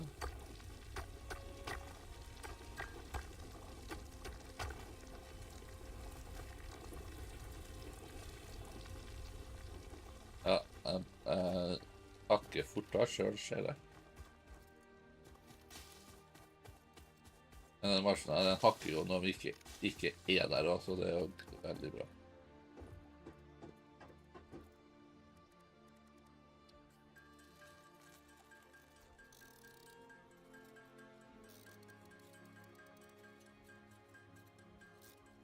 Fra 35 da. Har ikke peiling. 75. Ok. Nei, 65, ja. Okay.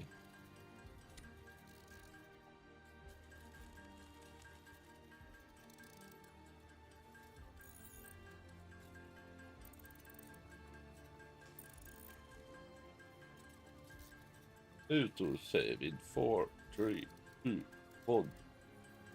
Han skulle ha vært på dedikert server nå.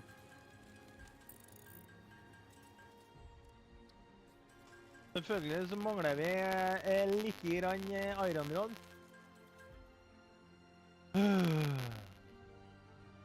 Ja.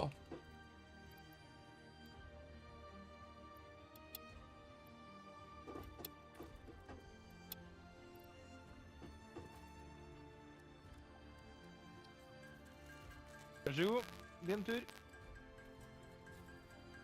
Så jeg har concrete sånn.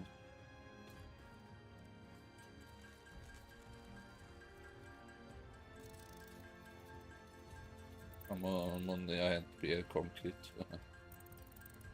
Å? Ja, jeg puttet i det jeg hadde, så. 200 concrete, det ble bare 54 sekker av det.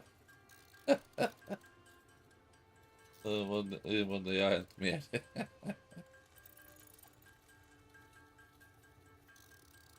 Jeg gjør om det grasset nå til biomass. Det har jeg gjort.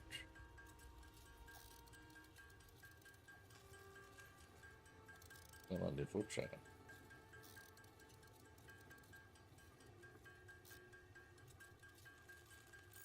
Ja, jeg har holdt på å snakke meg bort enn at jeg handlet meg klær oppe i Dressmann i dag, ja. Såpass, ja. Ja, nei, det var noe trivelig, ja. Ja, nei, ja, det blir noe mye der her. Ja, jeg vet jo ikke jeg da, om det blir noe dyrt der her, sier jeg, for at jeg har jo fått 30% avslag, sier jeg. Åh, ja, det må jeg få se. Ja, nei, jeg hadde noe på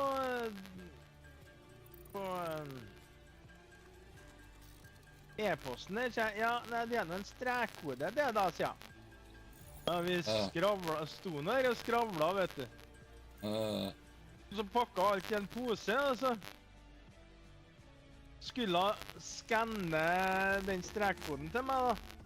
Og da tenkte jeg, tok jo jeg det med selvfølge, jeg vet at ja, nei, nå har jeg noe betalt det, tenkte jeg. Ja, det begynte å gå, da. Men da holdt jeg på å skulle gå.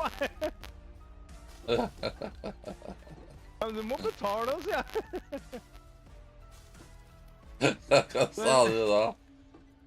Ja. Og så fortalte jeg at nei, tabben her har jeg gjort en gang før, sier jeg. Det var at jeg var på bunnprisen, jeg stod og skravlet med han som var der og skannet noen matvarene, og ja, du får ha god helg da, sier jeg, og så begynte jeg å gå, og så fant vi plutselig ut at jeg ikke hadde betalt ennå. Så sorry meg. Men de klærne som jeg da skulle betale, det kostet meg 2000 og noe egentlig da. Men på bakgrunn av den 30% som jeg hadde da, så kostet det ikke meg noe mer enn 1600 kroner. Ja, nei. Ja, det er jo kjekt da. Faen, altså.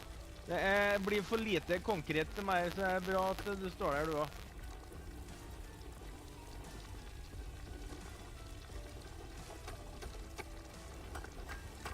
Ja. Ja, for 200 konkret og sånn, blir bare 54 sekker og sånn.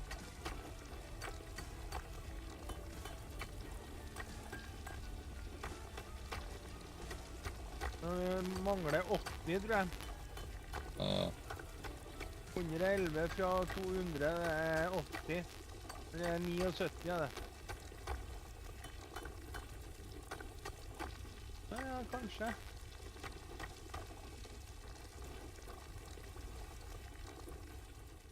Nei! Ikke trykk på knappen for jeg kommer. 89,90, vet du. Det er 12 sekker som mangler her.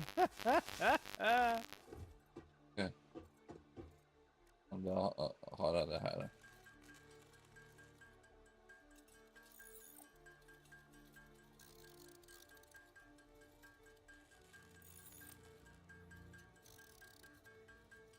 Vi trenger i hvert fall et lass med konkret nå etterpå, for å lage de plattingene så kreves det konkret og iron plate.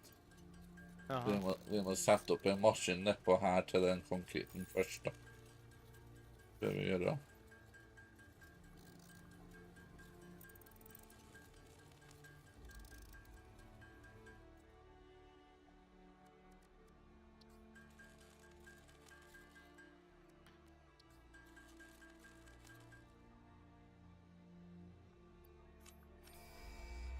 Der, er du klar? Ja, ja.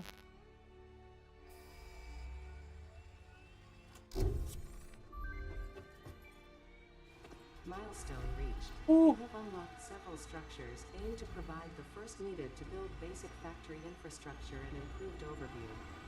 Building these will provide a grid for more advanced organizing and sectioning of your factory.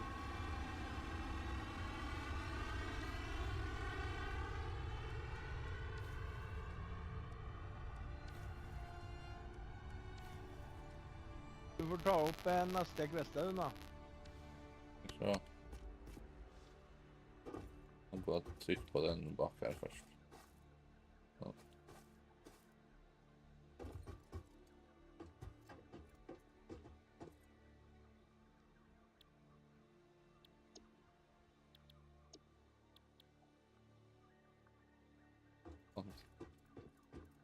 Den skal vi se, sånn lage handleliste nå, skal vi se.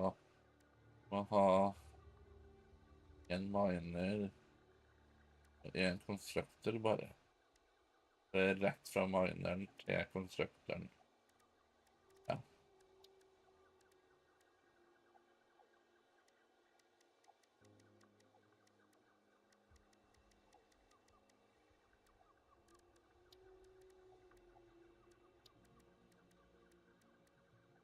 $300 copperwire har jeg allerede.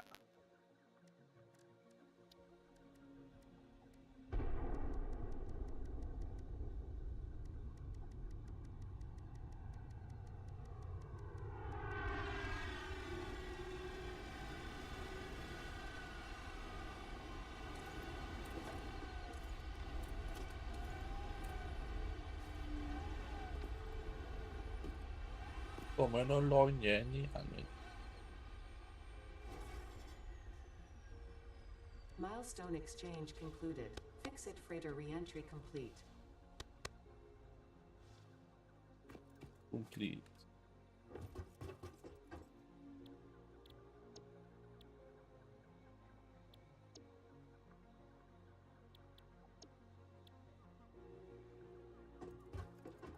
Så, herregud, jeg må ha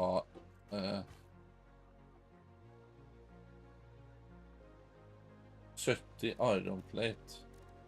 Herregud.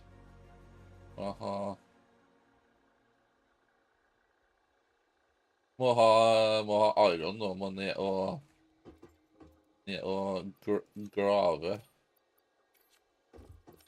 Grave til iron. Ja.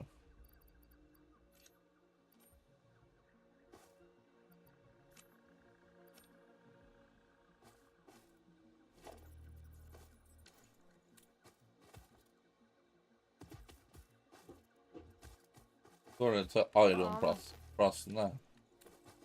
Ja, nå må det dit av. Ja. Plukker jeg litt biomass på veien.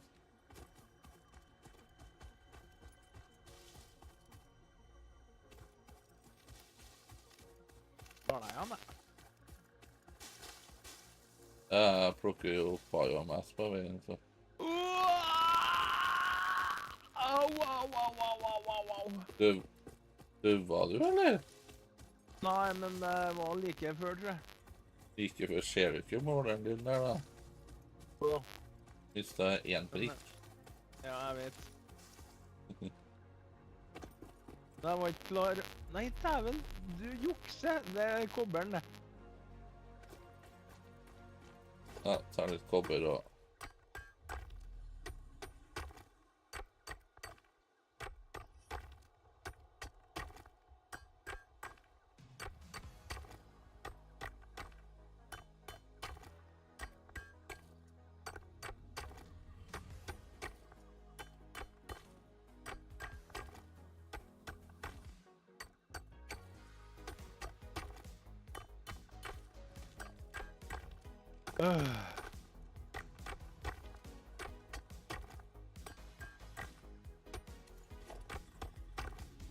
Ta med meg 100 kobber her.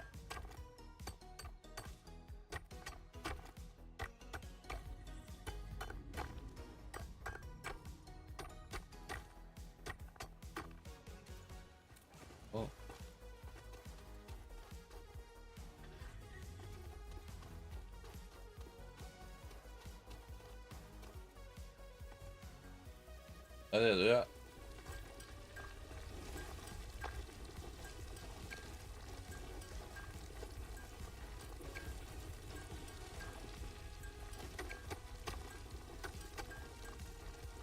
Nei, for å hakke litt der du.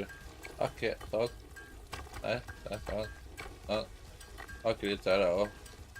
Nei. Au. Å, du slår meg i hodet. Vent da, jeg bare flytter meg litt. Sånn. Stille deg rett foran, så.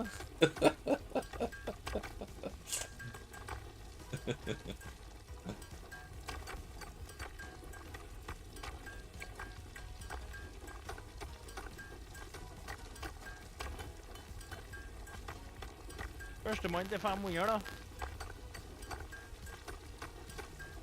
Ja, førstemann til 500, ja. Ja, fordi at innenfor den tida så stopper den kverna. Da kan du få tømme den, da, vet du. Ja, sånn, ja. Ja, du har tømt den første gangen. Ja. Det er 2,35 av nå.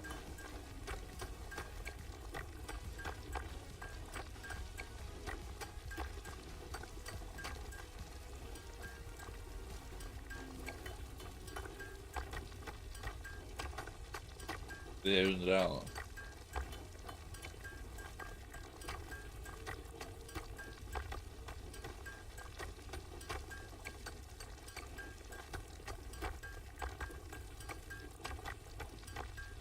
Har du ikke på bildet der selv, du? Nei, jeg hadde ikke det i dag, nei. Ja, det var dårlige greier. Men han Tjekoté, han har han prøvde å befri det alle andre alderne han fra den slavefabrikken i går. Hæ? Hvilken hvem da? Chikoté. Vet ikke hvem Chikoté er. Jo da. Chikoté? Nei, hva er det egentlig du snakker om? Filmer? Ja, han som ble nestkommanderende på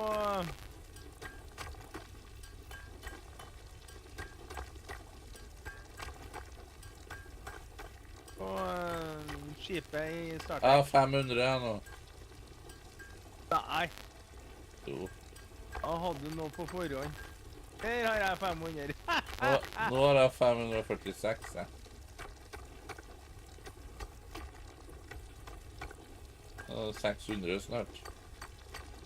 Ja, nei, men jeg har 500 jeg nå. Ok. Hvem er det som holdt på å lure seg inn og ut på Tinsvik? Det er noen som koblet ut, så sikkert han Nino. Sikkert Nino, tenker jeg. Ja, men Han har vært AFK der, han, vet du. ja, det var han, ja.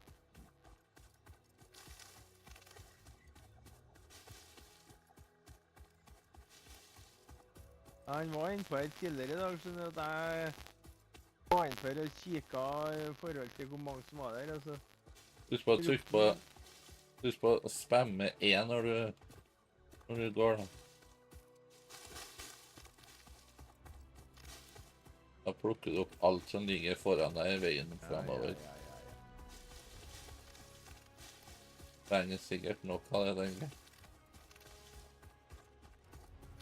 Han sa jo hello, El Toro og sånn. I det sekundet at jeg koblet meg ut igjen. Ja.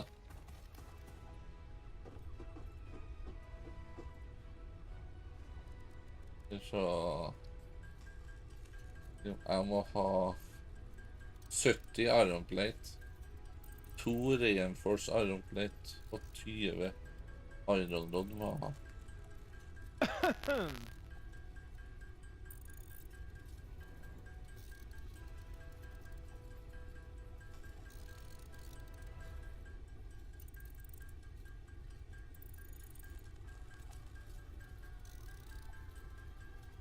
Når jeg spiser noe etterpå, så kan du prøve den der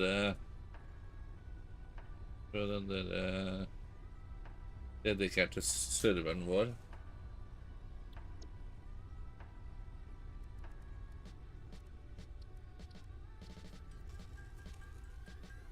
Se om den fungerer. Har du koblet av det her da?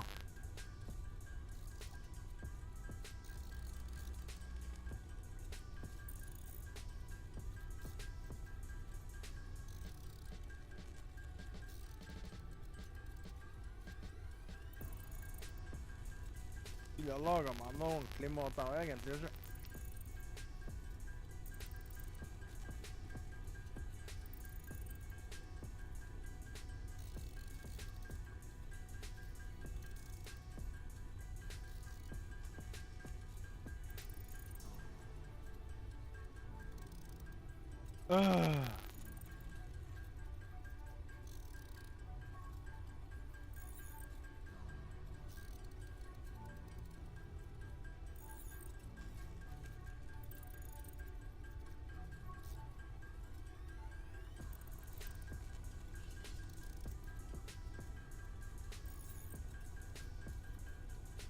Ja, du sa at jeg gikk før jeg hørte hva du sa. Jeg ser du kobler ut det her da. Ja, jeg gjør det. Jeg vil ikke sitte og se på dette mens jeg spiser.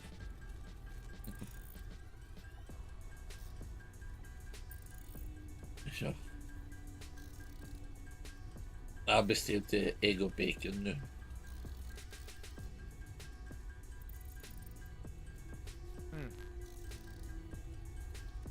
Det er så iron plate 70 herregud. Så jeg laget en sånn handleliste på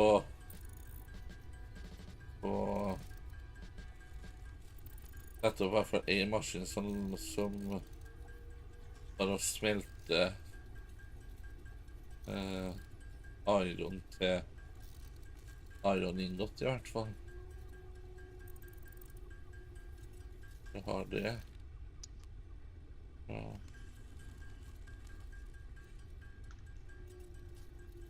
Nei.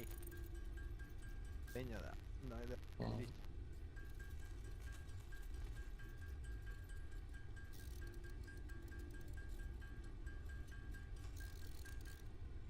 MPO007 said, Amen. Ja, har ikke sett noe til deg. Kom på TS, da. MPO007 said, "Do spiller." Ja, update. MPO007 Update 8. said, "Abort." Faen, da. Og er det til søstera di? Åh. Eller hjemme hos disse? MPO007 Ja. said, "Till min soster." Kom på TS når du kommer hjem, da. Eller kom innom en tur, eller hva du gjør.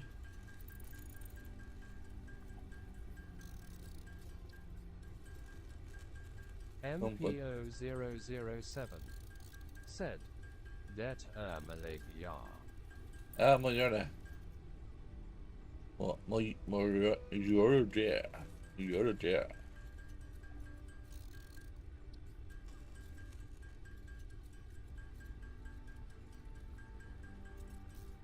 MPO007 said, "Snackers 5." Ja, snakkes vi. Snakkes vi med full pakke. Full pakke.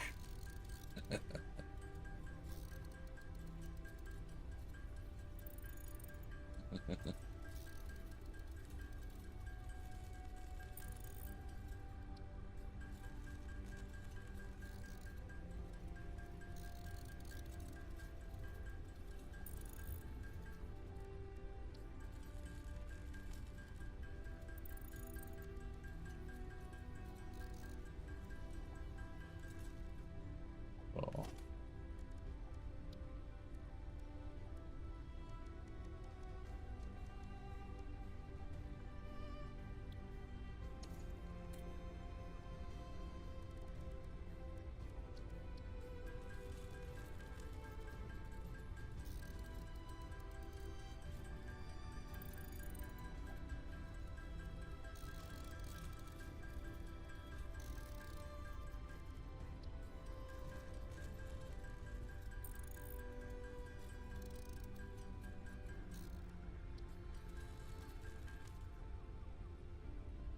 Sånn, da tror jeg har det jeg trenger.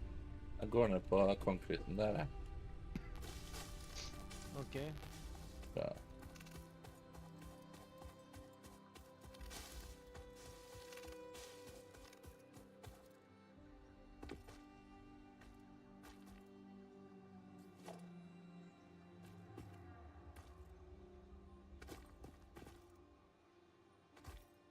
Har han vært på jobb i dag? Jeg er ned til søstera si eller noe sånt.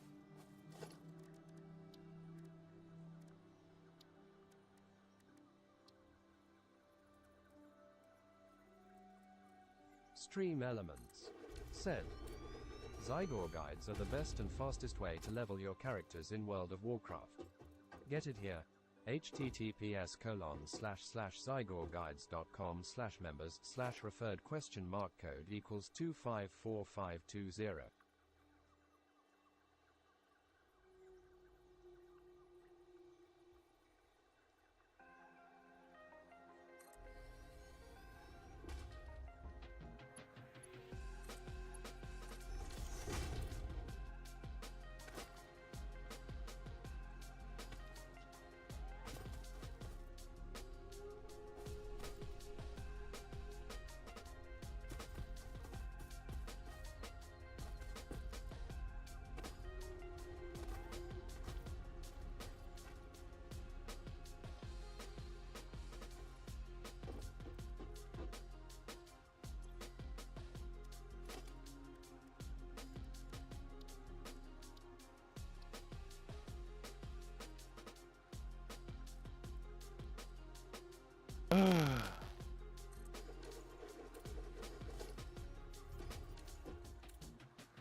4 og 40.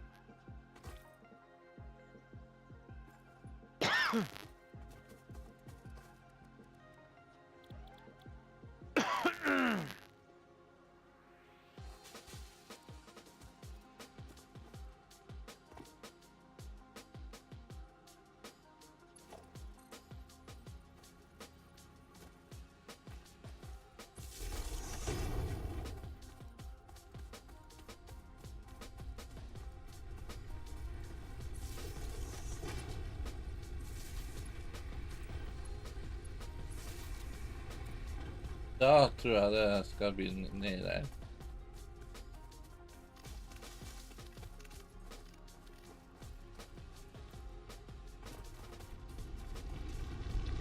Ja, der går det, vet du.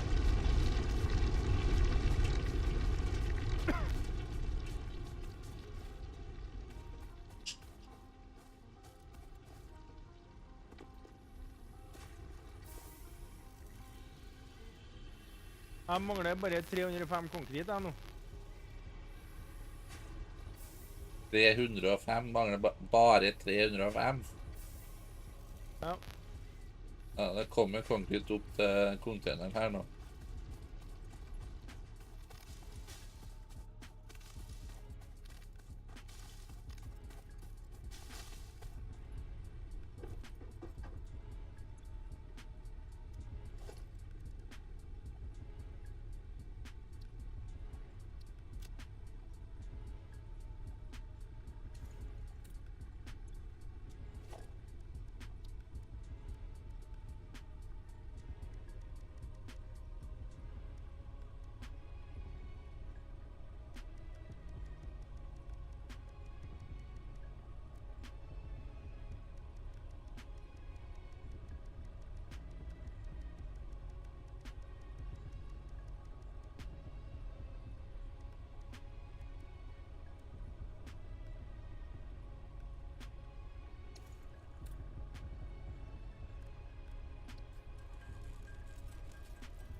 Åh, 140 har rundt her.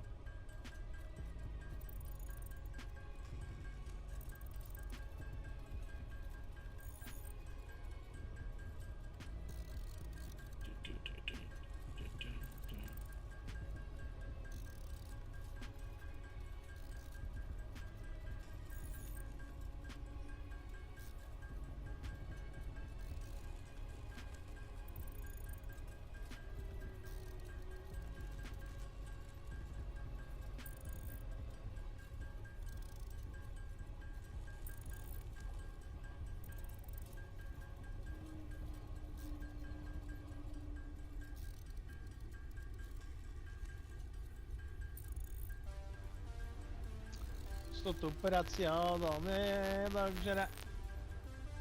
Hvem da? Du. Hvordan da? Du gjespa så gærlig. Sier jeg det?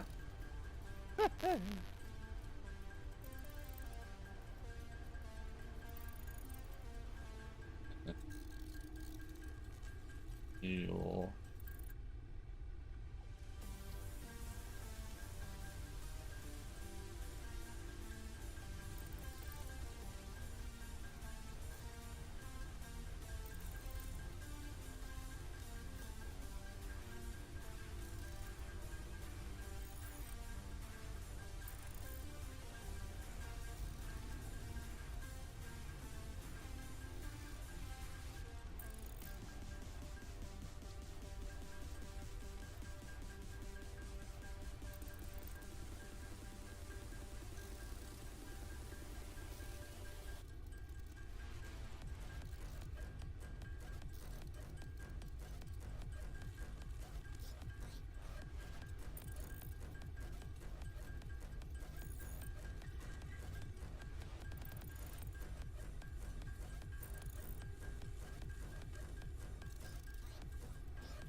det var kobbelen, det.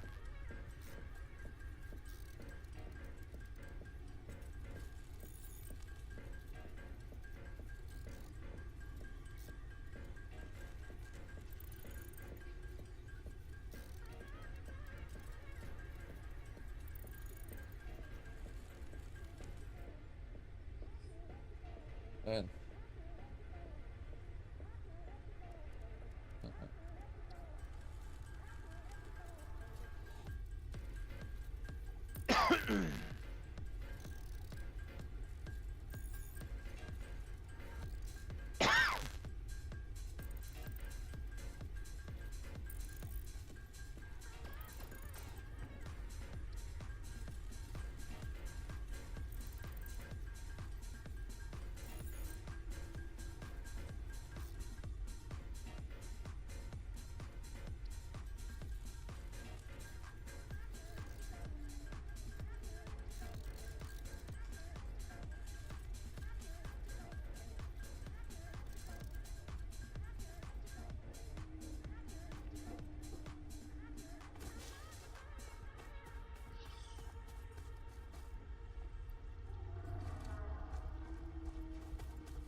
Det var til natta igjen, vet du.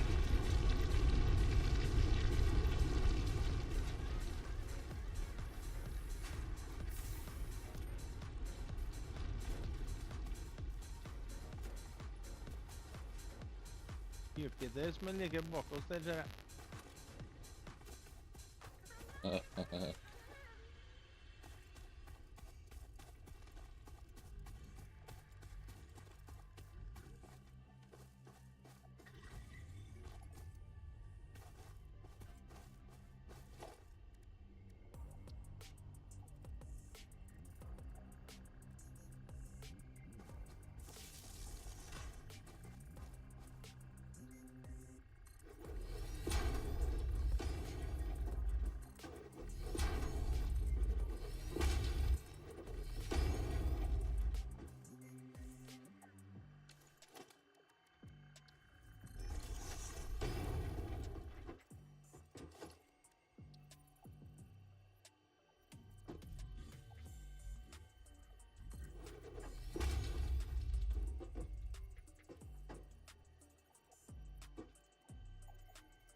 Nei, da mangler jeg noe.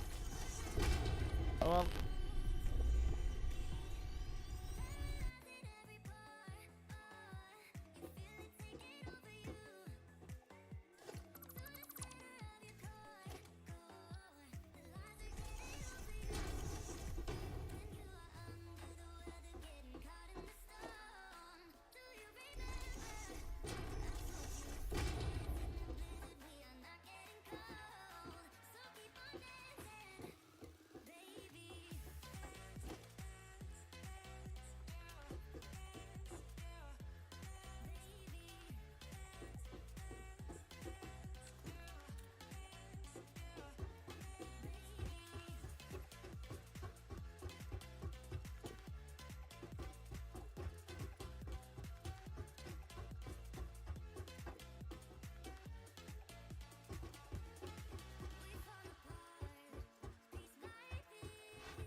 I all verden er du helt på dem nå? Jeg er på opp til toppen på fjellet her.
Milestone reached. Conveyor belts can now merge, split, and lift to increase the complexity and efficiency of your factory. We encourage you to consider more verticality when it comes to factory logistics to streamline short-range transportation. The productivity display will help you measure and improve the productivity of individual buildings to aid with optimization.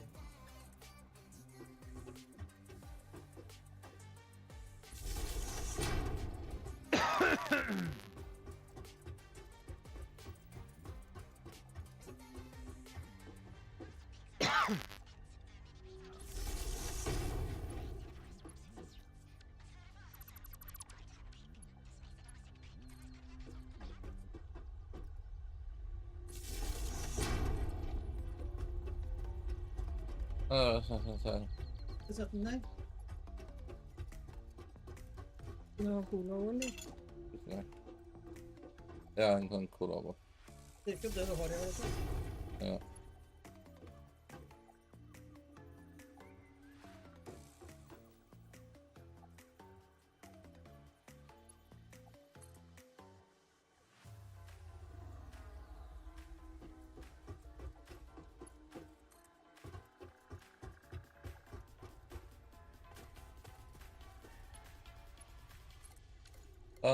Nå flytter jeg jobben her, Tor. Gjør du det? Ja.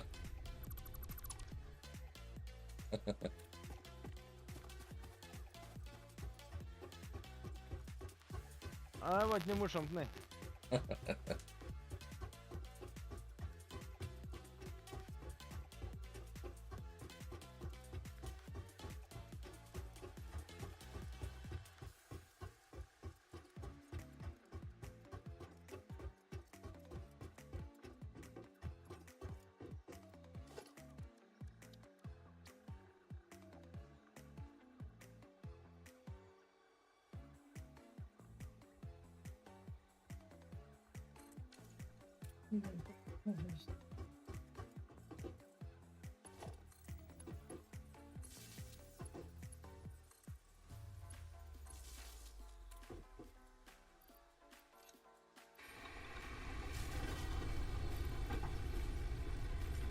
Ok. Der, nå går den igjen.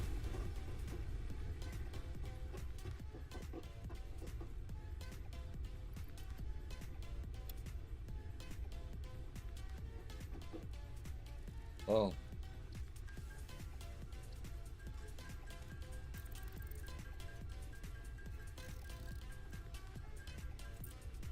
Lå det igjen en kasse nedpå der, tror jeg. Plukket du med deg den, du, eller? Nei. Ja.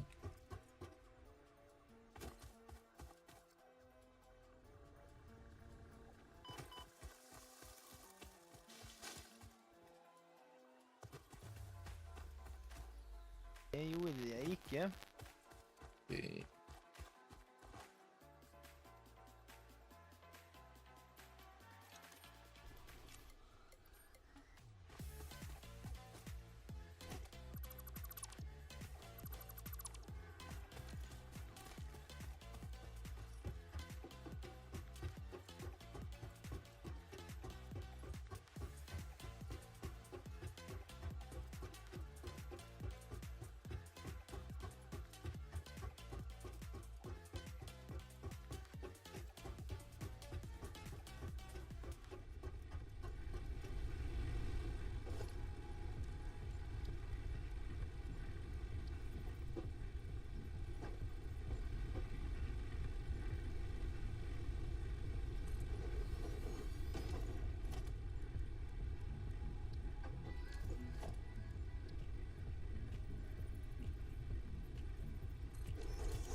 Da tar jeg og saver.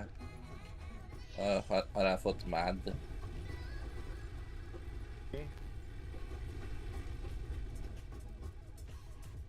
Må få lov til det, kanskje. Da kan vi fortsette etterpå hvis du er på. Ja, jeg skal nok ikke noe plass da, så... Fikk på det? Ja. Men gå ut til bare hovedmeny nå.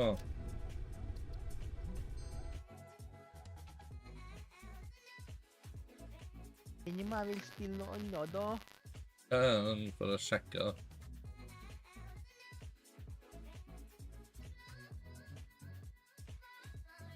Ja, da kan vi gjøre det etterpå. Vi kan sjekke det begge to etterpå. Bare spille. Noe annet.